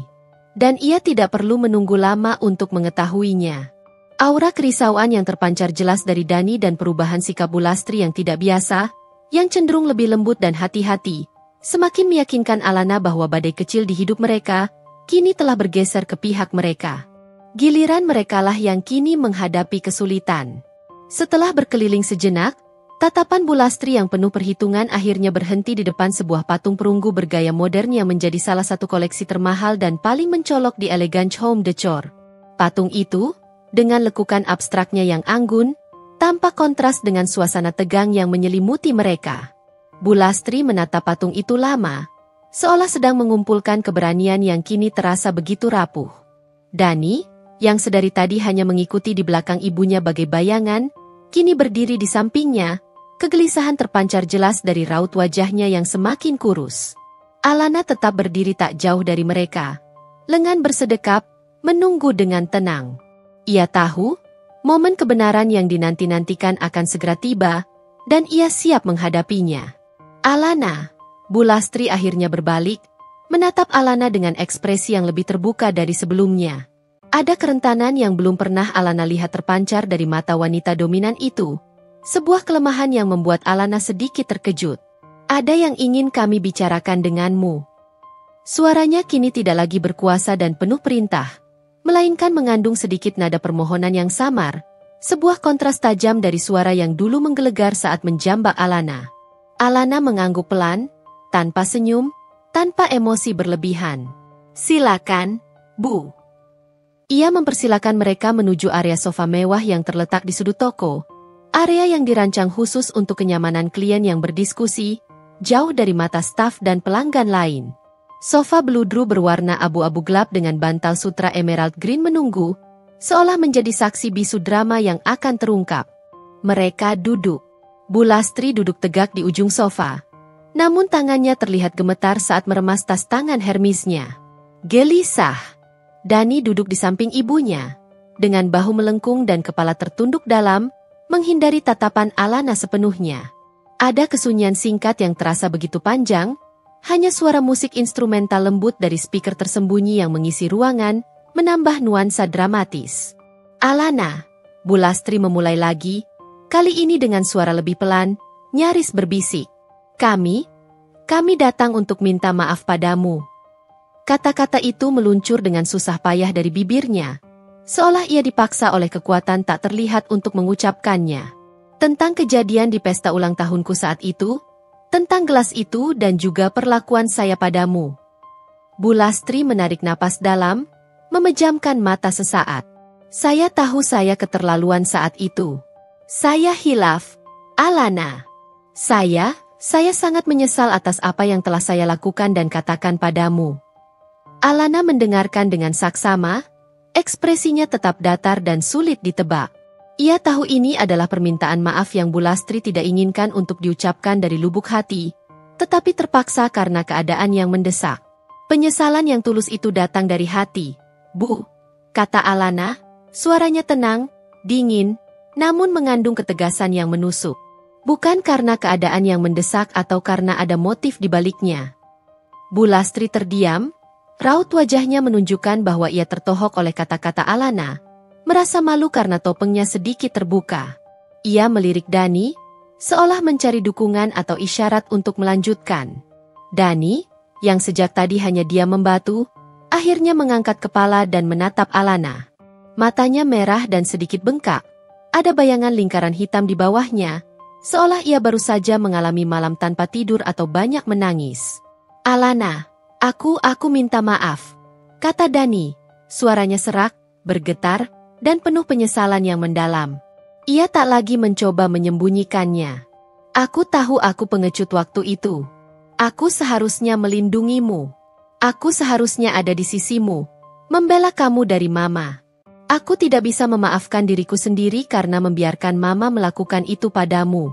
Aku menyesal seumur hidupku. Alana. Ada kejujuran yang telanjang dalam nada suara Dani, sebuah pengakuan atas kelemahannya yang Alana tidak pernah dengar darinya sebelumnya. Itu adalah pengakuan yang ia tunggu-tunggu, yang ia impikan bertahun-tahun. Tetapi kini datang di waktu yang terasa terlalu terlambat, di tengah situasi yang begitu berbeda. Alana menatap suaminya yang kini terlihat begitu rapuh dan hancur di hadapannya. Hatinya masih bergemuruh dengan luka lama yang belum sembuh. Namun ada sedikit kelegaan melihat kejujuran yang akhirnya muncul itu. Lalu, ada apa lagi, Dani? Tanya Alana.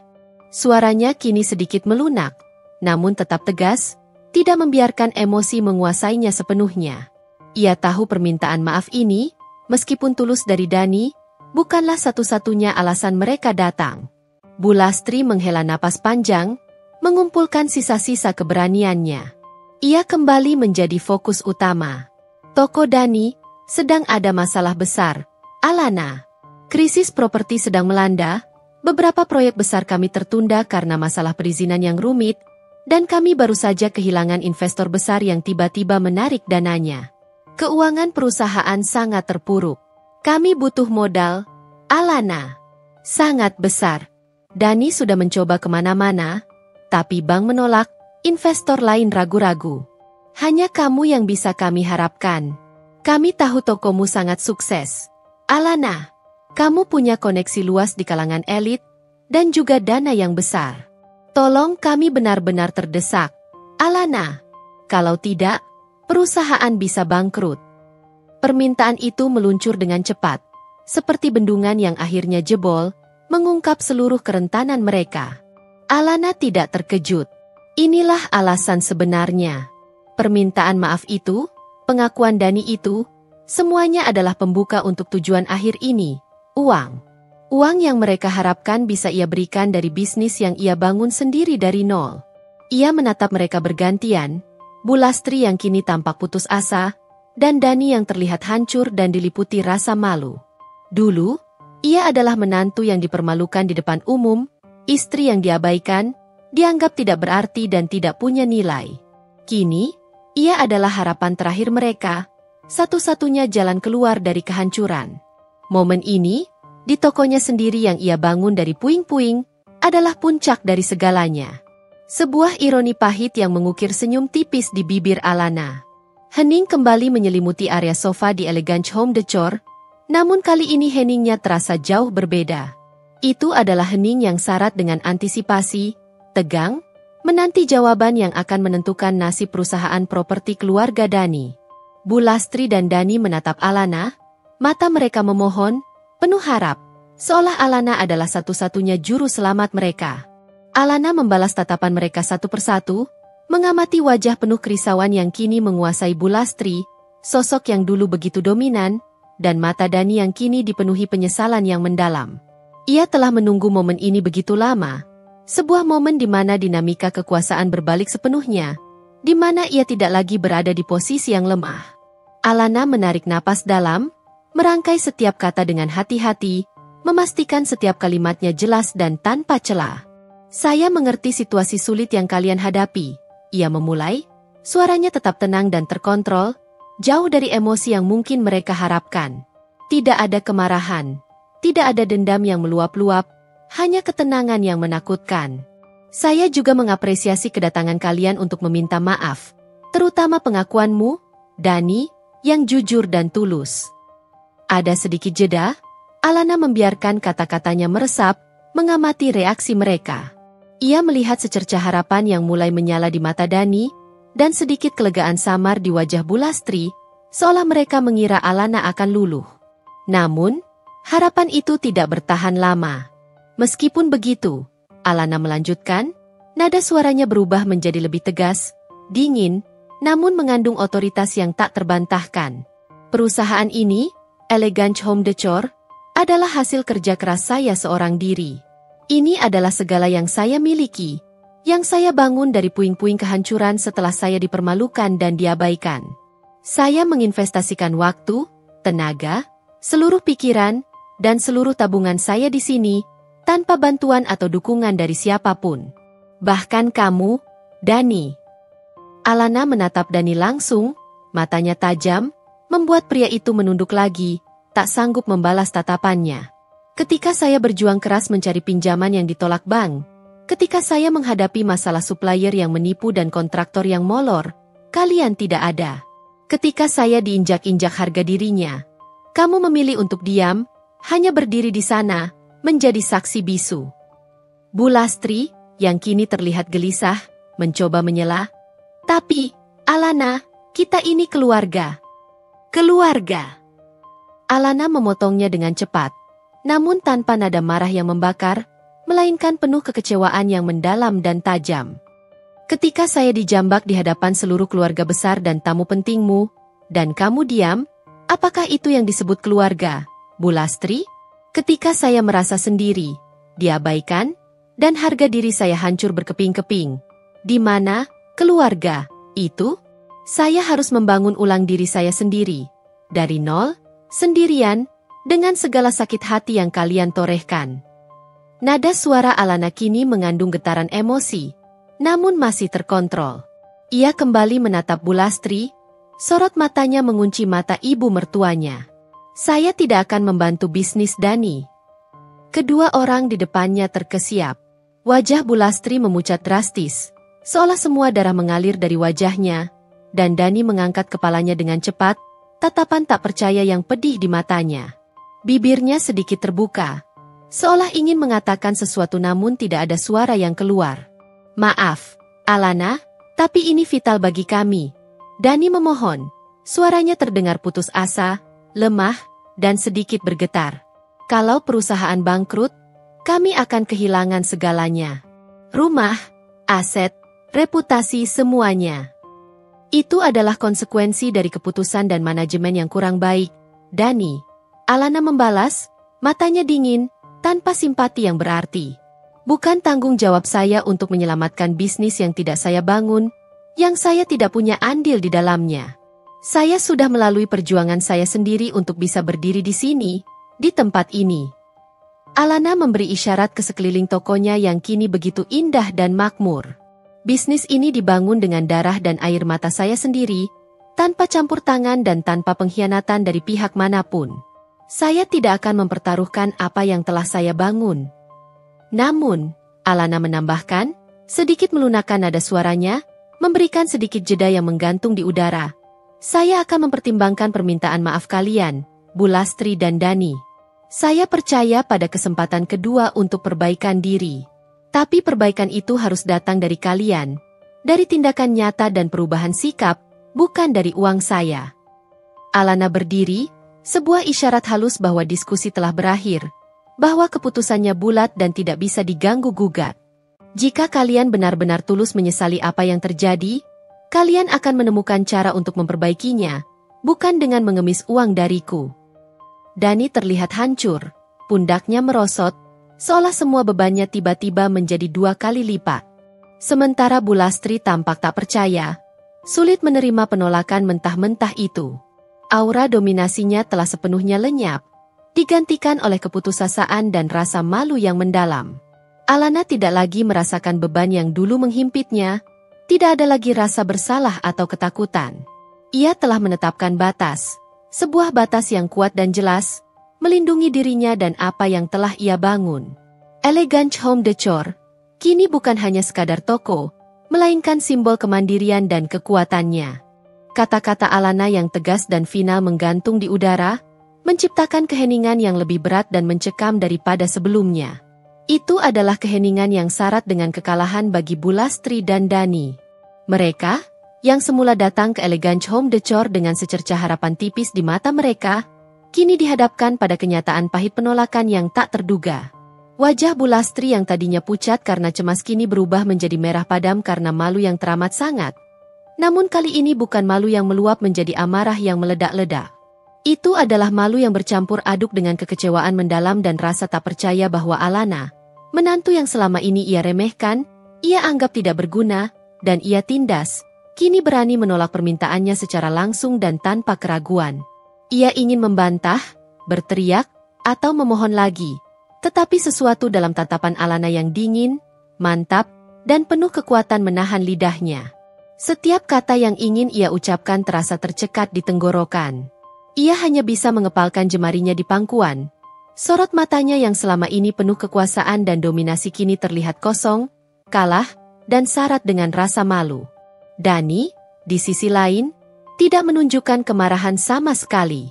Justru sebaliknya, tubuhnya merosot, seolah semua tenaga dan bebannya tiba-tiba dilipat gandakan, meremukkan dirinya. Ia menundukkan kepala sangat dalam, menyembunyikan wajahnya yang kini dibanjiri air mata, memijat pelipisnya seolah berusaha mengusir rasa sakit yang tak tertahankan. Kata-kata Alana tentang dirinya yang pengecut, tentang kebisuan yang menyakitkan di masa lalu, jelas sekali menghantamnya jauh lebih dalam daripada penolakan finansial mengenai perusahaannya. Ia sadar Alana benar. Ia telah mengkhianati istrinya, mengabaikannya, dan kini ia menanggung konsekuensinya sendirian, tanpa pembelaan. Air mata mulai menggenang dan akhirnya menetes deras dari pelupuk matanya. Bukan air mata karena perusahaan yang diambang kehancuran, melainkan air mata penyesalan pribadi yang tulus, penyesalan akan dirinya yang terlalu lemah, terlalu pengecut, dan terlalu terlambat untuk bertindak. Ia telah kehilangan kepercayaan, cinta, dan hormat dari wanita yang seharusnya ia lindungi dan ia prioritaskan di atas segalanya. Kami mengerti, Alana. Dani akhirnya berkata, suaranya sangat pelan, nyaris tak terdengar, serak karena menahan tangis. Ia tidak mencoba membujuk lagi, tidak ada lagi permohonan. Penyesalannya tampak tulus, terpancar dari setiap kata yang ia ucapkan. Kamu benar. Ini adalah akibat dari kesalahan kami. Aku pantas menerimanya. Ia mengangkat kepalanya sebentar, menatap ibunya yang masih membatu dalam kekalahan, lalu kembali menatap Alana dengan tatapan yang putus asa, penuh rasa bersalah, dan hancur lebur. Maafkan kami, Alana. Untuk segalanya. Aku menyesal. Bulastri, setelah beberapa saat yang terasa seperti keabadian, akhirnya bangkit dari duduknya dengan gerakan yang kaku, seolah ia baru saja menerima pukulan telak yang membuat tulang-tulangnya retak. Ia tidak lagi menatap Alana dengan kebencian yang mendalam, melainkan dengan tatapan kosong yang jauh, seolah jiwanya telah pergi. Ia tahu, kekalahan ini bukan hanya tentang uang, bukan hanya tentang bisnis yang terancam bangkrut, tapi tentang harga diri dan dominasi yang selama ini ia pegang teguh, yang kini telah hancur berkeping-keping. Ia telah meremehkan Alana, menindasnya, dan kini Alana berdiri tegak sebagai pemenang sejati, tanpa perlu melancarkan serangan balasan fisik. Elegance Home Decor yang indah, mewah, dan makmur di sekelilingnya adalah bukti nyata kekuatan dan kemandirian Alana, sebuah monumen bisu atas kemenangannya. Ayo, Dani, Bulastri berbisik pelan, suaranya lesu, tak berdaya. Ia berbalik, melangkah menuju pintu dengan langkah yang tidak lagi anggun, melainkan lambat dan berat. Dani bangkit dengan susah payah, pundaknya merosot, memberikan tatapan terakhir yang penuh penyesalan pada Alana. Sebuah tatapan yang mengatakan segalanya, tanpa kata-kata. Lalu ia mengikuti ibunya, berjalan keluar dari toko. Pintu Elegance Home Decor tertutup di belakang mereka. Suara bel gemerincing yang sama seperti saat mereka datang, kini terasa seperti suara lonceng perpisahan, sebuah tirai yang turun di akhir sebuah drama yang menyakitkan. Alana berdiri di sana, menyaksikan kepergian mereka. Tidak ada rasa euforia yang meluap-luap, tidak ada tarian kemenangan. Yang ada hanyalah kelegaan yang mendalam, sebuah ketenangan yang menaungi jiwanya setelah badai. Ia telah membela dirinya, mempertahankan apa yang telah ia bangun dengan susah payah. Luka di hatinya masih ada. Goresan masa lalu tidak hilang begitu saja. Tetapi kini ia tahu ia memiliki kekuatan untuk menghadapi mereka, untuk menetapkan batasan yang jelas, dan untuk memilih jalan hidupnya sendiri tanpa terikat bayang-bayang mereka. Keputusan itu mungkin terasa kejam dan tanpa ampun bagi mereka. Tetapi bagi Alana, itu adalah tindakan belas kasih terbesar pada dirinya sendiri. Ini adalah langkah penting untuk menyembuhkan luka dan memulai hidup yang baru, tanpa lagi terbebani oleh ekspektasi atau ketakutan akan penilaian dan dominasi mereka. Ia telah menemukan kebebasannya. Setelah kepergian Bulastri dan Dani dari Elegance Home Decor, suasana toko kembali ke ritme normalnya. Namun bagi Alana, tidak ada yang terasa sama lagi. Beban berat yang selama ini ia pikul, beban ekspektasi yang menyesakan, ketakutan akan penilaian, dan rasa tidak berdaya yang mencekiknya, seolah terangkat dari pundaknya. Sebuah rasa lega yang mendalam, nyaris euforia, membanjiri dirinya. Ia merasakan kebebasan yang belum pernah ia rasakan sebelumnya dalam pernikahan ini. Itu adalah kebebasan yang lahir dari keberanian untuk menetapkan batasan yang kuat dan memilih untuk memprioritaskan diri sendiri, mengabaikan konsekuensi pahit bagi orang lain. Malam itu, saat pulang ke apartemen yang selama ini menjadi saksi bisu keheningan dan keretakan pernikahannya, Alana merasakan atmosfer yang aneh. Bukan lagi dinginnya kebisuan yang menyiksa, melainkan sebuah kehampaan yang berbeda, sebuah ruang kosong yang entah bagaimana terasa melegakan, seolah ia bisa bernapas lebih lega di dalamnya. Dani tidak ada di rumah. Ia mungkin masih bersama ibunya, menghadapi kenyataan pahit mengenai perusahaan mereka yang diambang kebangkrutan. Alana tidak peduli lagi. Ada titik di mana rasa peduli itu mengering, digantikan oleh ketenangan yang dingin. Ia merasa damai dengan keputusannya. Ia telah memilih dirinya sendiri, dan tidak ada penyesalan sedikit pun yang ia rasakan. Beberapa hari berikutnya, Alana masih tidak melihat Dani. Tidak ada telepon, tidak ada pesan singkat yang masuk ke ponselnya. Ia tahu Dani sedang sibuk menghadapi krisis perusahaannya yang semakin parah, dan Alana tidak merasa perlu menghubunginya. Ia menghabiskan seluruh waktunya di toko, fokus pada bisnisnya yang terus berkembang pesat. Setiap hari, ia merasa semakin kuat, semakin percaya diri. Pujian dari pelanggan dan liputan media yang terus berdatangan semakin menegaskan bahwa ia berada di jalur yang benar. Elegance Home Decor menjadi dunianya, sebuah benteng di mana ia merasa aman dan dihargai. Seminggu kemudian, saat Alana kembali ke apartemen di malam hari setelah seharian penuh di toko, ia menemukan sebuah amplop putih tebal tergeletak rapi di atas meja ruang tamu, di samping vas bunga kosong yang selalu ia biarkan begitu saja. Amplop itu tampak formal. Dengan tangan sedikit bergetar, Alana membukanya. Di dalamnya, terdapat dokumen-dokumen perceraian yang sah, yang telah ditandatangani oleh Dani. Ada pula sebuah surat pendek yang ditulis tangan dengan tinta biru, dari Dani. Surat itu ditulis dengan tulisan tangan Dani yang khas, namun kini terlihat sedikit berantakan, terbata-bata, penuh dengan penyesalan yang mendalam dan tulus. Dani mengakui semua kesalahannya, kelemahannya sebagai seorang suami, kebisuan yang menyakitkan saat Alana paling membutuhkannya, kegagalannya untuk melindunginya, dan betapa pengecutnya ia di hadapan ibunya. Ia menulis bahwa ia mengerti sepenuhnya mengapa Alana tidak bisa membantunya, dan ia menghormati keputusan Alana. Ia mengatakan bahwa ia menyadari bahwa ia telah merusak pernikahan mereka jauh sebelum insiden gelas pecah itu terjadi, bahwa keretakan itu sudah ada, dan bahwa ia tidak bisa lagi memegang Alana dalam kehampaan yang ia ciptakan sendiri. Dani menyatakan dengan jujur bahwa ia tidak ingin menahan Alana lagi, dan ia ingin Alana bahagia, membangun hidupnya sendiri dengan caranya sendiri. Ia juga menyebutkan bahwa ia telah setuju dengan semua persyaratan perceraian yang Alana ajukan, sesuatu yang Alana sendiri belum sempat memikirkannya secara detail. Seolah Dani sudah tahu persis Alana akan menuntut perceraian, dan ia sudah siap dengan konsekuensinya. Ia tidak menuntut harta gonogini, hanya meminta Alana mengambil semua yang menjadi haknya. Air mata Alana menetes saat membaca surat itu. Bukan air mata kesedihan karena perpisahan yang ia dambakan ini, melainkan air mata karena pengakuan yang datang begitu terlambat. Namun tetap saja, pengakuan itu ada dan itu jujur. Ia merasa sedikit sedih atas apa yang pernah mereka miliki, cinta yang pernah ada, impian yang pernah mereka bagi, atas potensi yang tidak pernah terwujud. Namun, di samping itu, ia juga merasakan kelegaan yang luar biasa, sebuah beban raksasa yang terangkat dari dadanya. Ini adalah akhir dari sebuah babak yang penuh rasa sakit, penuh pengabaian, dan penuh kekecewaan, dan awal dari jalan yang benar-benar baru, yang ia tentukan sendiri. Alana tidak ragu sedikit pun. Dengan tangan yang kini mantap, ia mengambil pulpen dan menandatangani dokumen perceraian itu. Setiap goresan tinta terasa seperti sebuah pernyataan kemerdekaan, sebuah langkah maju yang tak bisa ditarik kembali. Ia tahu ia telah memilih jalan yang benar untuk dirinya.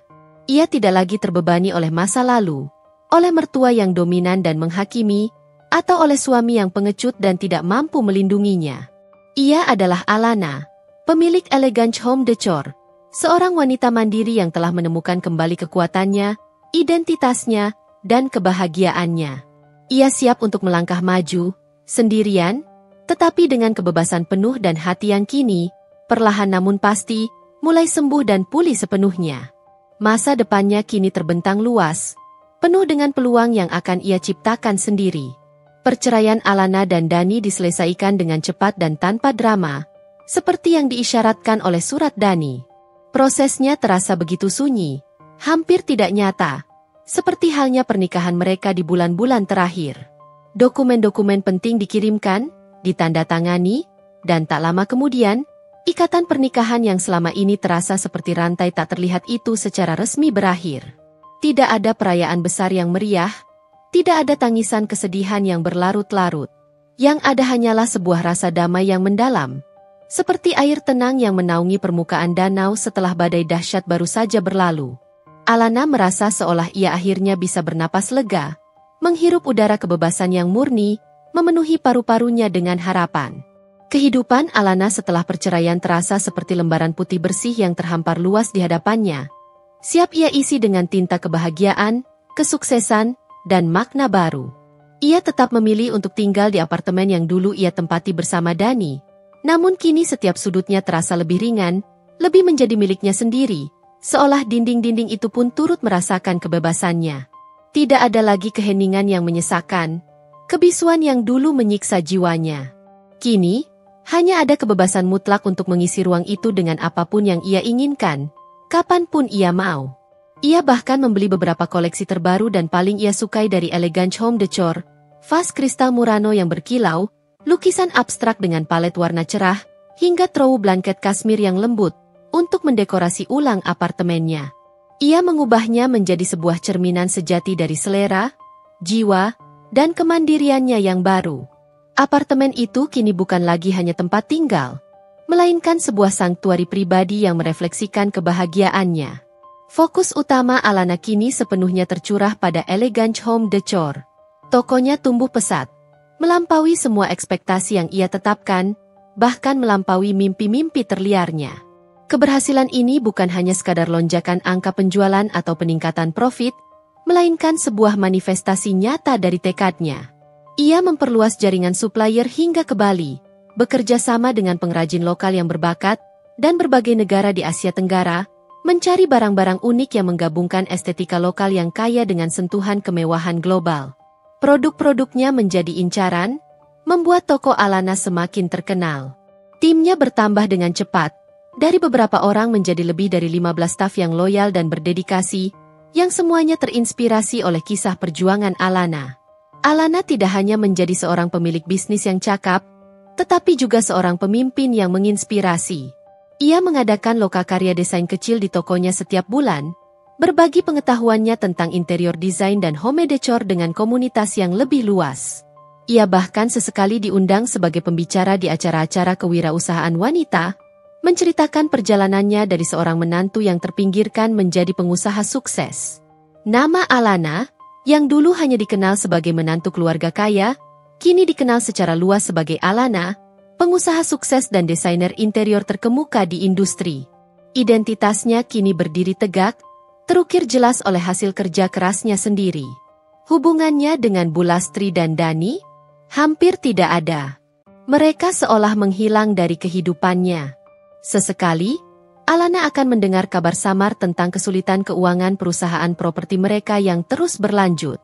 Dari berita ekonomi dan obrolan di kalangan bisnis, terdengar desas-desus bahwa mereka terpaksa menjual beberapa aset penting, termasuk salah satu rumah mewah mereka, demi menutupi kerugian yang semakin membengkak.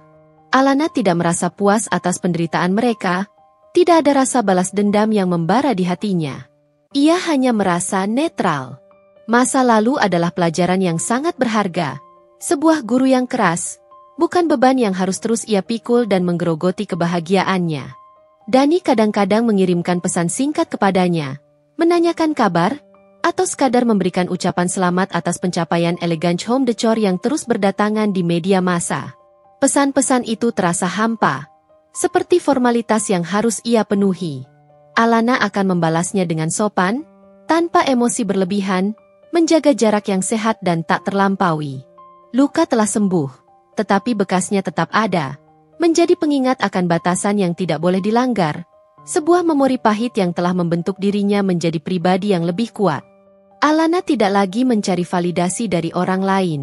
Ia telah menemukannya dalam dirinya sendiri, dalam keberaniannya untuk bangkit dari keterpurukan, dalam dedikasinya pada mimpinya, dan dalam kesuksesan nyata yang ia raih dengan tangan, pikiran, dan semangatnya sendiri. Ia sering duduk di malam hari, di sofa barunya yang nyaman di apartemennya, membaca buku-buku inspiratif, membuat sketsa ide-ide baru untuk koleksi tokonya, atau sekadar menikmati secangkir teh herbal. Ia merasakan kedamaian yang melingkupinya, sebuah ketenangan yang tak bisa dibeli dengan harta. Ia tahu perjalanannya masih panjang, dan akan ada tantangan baru di masa depan, tetapi ia kini melangkah dengan percaya diri, membawa serta pelajaran berharga dari masa lalu, dan pandangan yang jelas tentang masa depan yang cerah, yang sepenuhnya ia ciptakan sendiri. Ia adalah nahoda kapalnya, dan badai apapun di depan, ia tahu ia sanggup menghadapinya. Waktu terus berjalan dengan cepat, membawa Alana semakin jauh dari bayang-bayang masa lalu yang kelam. 6 bulan telah berlalu sejak perceraiannya, dan setiap hari adalah bukti nyata dari kemandiriannya yang baru. Elegance Home Decor tidak hanya sekadar berkembang, tetapi telah menjadi nama yang diperhitungkan di industri home decor Jakarta, bahkan mendapatkan penghargaan sebagai salah satu butik terbaik di ibu kota. Alana sendiri kini menjadi sosok yang dihormati di industri kreatif, sering diundang sebagai pembicara di seminar desain, juri kompetisi, atau bahkan narasumber untuk majalah gaya hidup. Kedamaian yang ia rasakan setelah perceraian semakin menumbuhkan kepercayaan dirinya, memancarkan aura positif yang menarik perhatian. Suatu sore yang cerah, Alana memutuskan untuk menghadiri sebuah pameran seni kontemporer di kawasan SCBD, sebuah ajang bergengsi yang selalu ia nantikan untuk mencari inspirasi baru dan menjajaki kemungkinan kolaborasi dengan seniman lokal. Ia mengenakan blazer linen berwarna krem dan celana palazzo senada, dipadukan dengan inner sutra berwarna earthy tone. Penampilannya elegan namun tetap profesional dan nyaman bergerak. Di tengah keramaian pengunjung yang berdiskusi, gemerlap karya seni instalasi yang unik, dan bisikan-bisikan apresiasi, pandangannya tak sengaja tertuju pada seorang pria yang sedang berdiri di depan sebuah instalasi patung abstrak berbahan daur ulang. Pria itu tampak familiar, seolah ia pernah bertemu dengannya di suatu tempat. Postur tubuhnya tegap, rambutnya sedikit beruban di pelipisnya yang rapi, dan sorot matanya tajam namun terlihat bijaksana, memancarkan kedalaman berpikir. Pria itu berbalik perlahan, dan pandangan mereka bertemu. Jantung Alana sedikit berdesir, bukan karena gugup yang mendebarkan, melainkan karena terkejut yang menyenangkan. Itu adalah Bima, teman lama Dani dari masa kuliah. Bima adalah sosok yang selalu Alana hormati karena pemikirannya yang cerdas, prinsipnya yang kuat, dan sikapnya yang tenang. Mereka pernah bertemu beberapa kali di acara keluarga Dani sebelum perceraian, dan Bima selalu bersikap ramah padanya. Berbeda dengan kebanyakan teman Dani atau kerabat keluarga Dani yang terkesan menjaga jarak atau sinis. Bima tersenyum tipis, sebuah senyum yang menenangkan dan ramah. Matanya memancarkan kehangatan yang Alana rindukan. Alana? Astaga, sudah lama sekali kita tidak bertemu. Apa kabar? Suaranya ramah, hangat, dan tulus. Alana membalas senyumnya, merasakan kelegaan kecil. Bima, hai, kabarku baik, terima kasih. Aku senang melihatmu di sini. Kamu sendiri bagaimana? Baik juga, seperti yang kamu lihat, jawab Bima, mengisyaratkan sekeliling pameran dengan gestur santai. Aku sekarang lebih fokus pada dunia seni dan filantropi, meninggalkan hiruk-pikuk korporat yang melelahkan itu. Jauh lebih tenang. Mereka mulai mengobrol, berbagi cerita tentang kehidupan masing-masing. Alana bercerita tentang elegant home decor, tentang perjuangannya dari nol, dan kesuksesannya yang tak terduga. Ia menceritakan tentang kesulitan yang ia hadapi saat merintis bisnisnya, tanpa menyinggung detail pahit dari pernikahan masa lalunya. Bima mendengarkan dengan penuh perhatian, matanya memancarkan kekaguman yang tulus, dan sesekali ia mengangguk atau mengajukan pertanyaan cerdas yang menunjukkan ia benar-benar menyimak. Aku sudah dengar tentang tokomu, Alana. Luar biasa. Kamu benar-benar mewujudkan impianmu dengan ketekunan seperti itu. Pujinya, nadanya jujur dan tanpa basa-basi. Terima kasih, Bima. Itu tidak mudah, tapi aku berhasil melewatinya. Alana tersenyum, merasakan sedikit kebanggaan yang sehat. Bima kemudian bercerita tentang kehidupannya setelah ia memutuskan untuk tidak lagi berpartner dengan Dani dan keluarga mertuanya. Ia menyebutkan bahwa ia memang sudah lama menarik diri dari kerjasama itu karena perbedaan visi dan prinsip bisnis yang fundamental, bahkan jauh sebelum perusahaan Dani mengalami krisis. Aku lebih percaya pada keberlanjutan dan etika bisnis yang kuat, daripada sekadar keuntungan instan, jelas Bima, dengan sorot mata yang penuh integritas.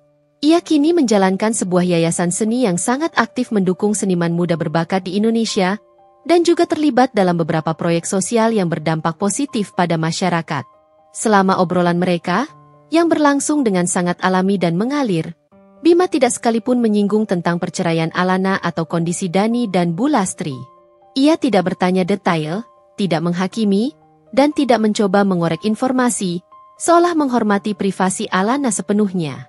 Ia hanya fokus pada Alana dan perjalanan barunya, pada gairah yang terpancar dari setiap kata yang Alana ucapkan tentang bisnisnya. Sikap Bima yang menghargai, cerdas, dan empatik itu terasa begitu menyegarkan bagi Alana. Sebuah kontras yang sangat jelas dengan hubungan masa lalunya yang penuh dengan pengabaian dan kritik. Tanpa mereka sadari, obrolan itu berlangsung lebih dari 1 jam. Terasa seperti hanya beberapa menit. Ada koneksi yang terasa kuat di antara mereka, sebuah pemahaman yang mendalam yang melampaui basa-basi sosial. Saat pameran akan berakhir, dan orang-orang mulai meninggalkan venue, Bima bertanya, Alana, aku tahu ini mungkin mendadak, tapi apakah kamu bersedia makan malam denganku suatu saat?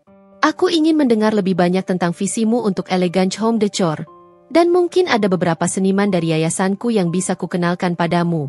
Siapa tahu ada potensi kolaborasi. Alana menatap Bima. Sebuah senyum tulus mengembang di bibirnya. Bukan senyum yang dipaksakan atau untuk menutupi kesedihan. Ini bukan kencan dalam arti romantis. Setidaknya belum. Tapi itu adalah sebuah undangan untuk memperdalam koneksi yang terasa begitu positif dan menjanjikan.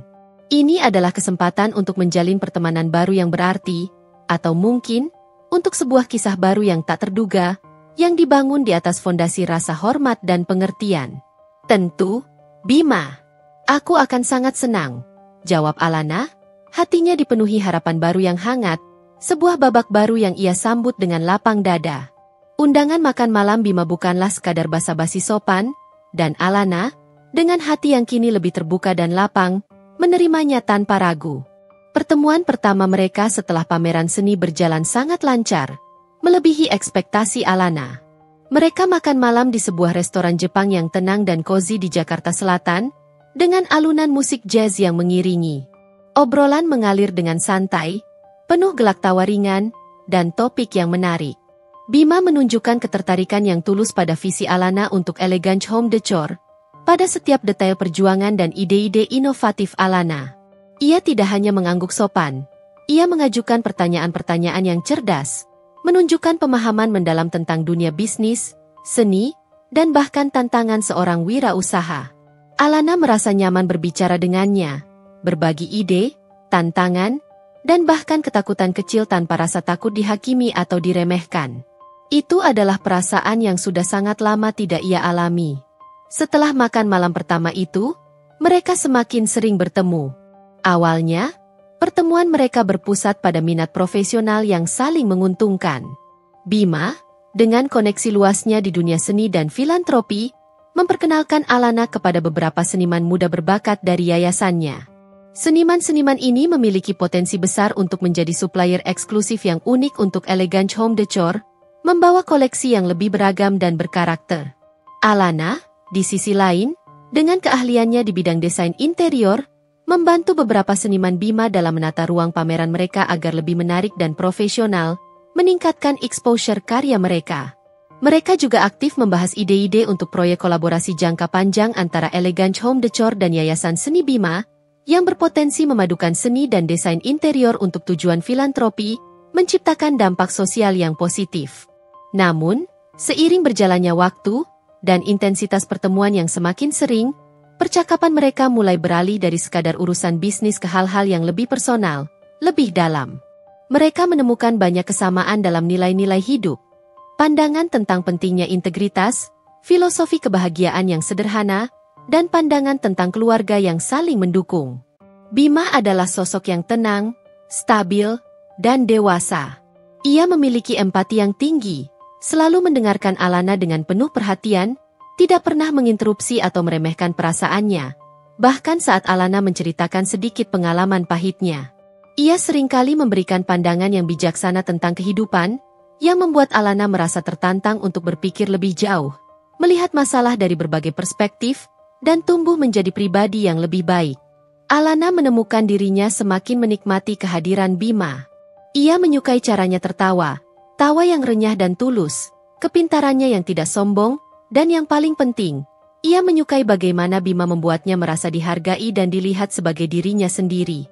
Bukan sebagai istri Dani yang malang, atau menantu Bulastri yang diremehkan, tetapi sebagai Alana, seorang wanita yang kuat, cerdas, dan bersemangat. Bima tidak pernah menghakimi masa lalunya. Ia justru memuji kekuatan dan ketahanan Alana untuk bangkit dari kesulitan. Ia melihat Alana bukan dari bayang-bayang masa lalunya, melainkan dari cahaya yang kini memancar dari dirinya. Suatu sore, setelah mereka selesai meninjau sebuah galeri seni baru di Bilangan Jakarta Pusat untuk calon proyek kolaborasi, Bima mengantar Alana pulang ke apartemennya. Suasana di dalam mobil terasa nyaman, hangat, dan penuh keakraban. Saat mereka berdiri di depan pintu apartemen Alana, ada keheningan singkat yang terasa berbeda dari keheningan-keheningan Alana di masa lalu. Itu adalah keheningan yang syarat dengan potensi. "Alana," kata Bima. Suaranya sedikit lebih pelan dan lembut dari biasanya. Nadanya penuh pertimbangan. Aku sangat menikmati waktu bersamamu. Rasanya menyenangkan bisa berbicara dengan seseorang sepertimu, yang punya visi dan semangat sebesar dirimu." Alana tersenyum, pipinya sedikit merona. "Aku juga, Bima. Sangat menyenangkan. Aku merasa nyaman." Bima menatap mata Alana, pandangannya dalam dan tulus. Ada keraguan sejenak, seolah ia sedang mengumpulkan keberanian, lalu ia melanjutkan, "Aku tahu kamu baru saja melewati banyak hal dalam hidupmu, Alana, dan aku menghormati itu.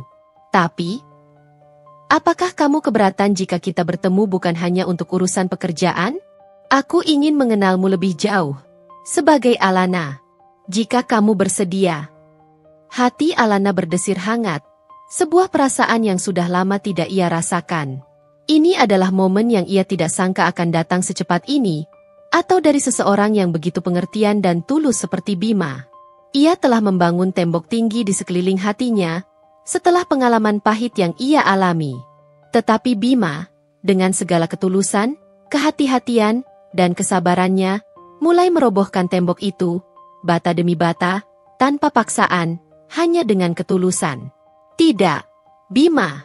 Aku tidak keberatan sama sekali," jawab Alana, senyumnya semakin lebar, memancarkan kebahagiaan yang tulus.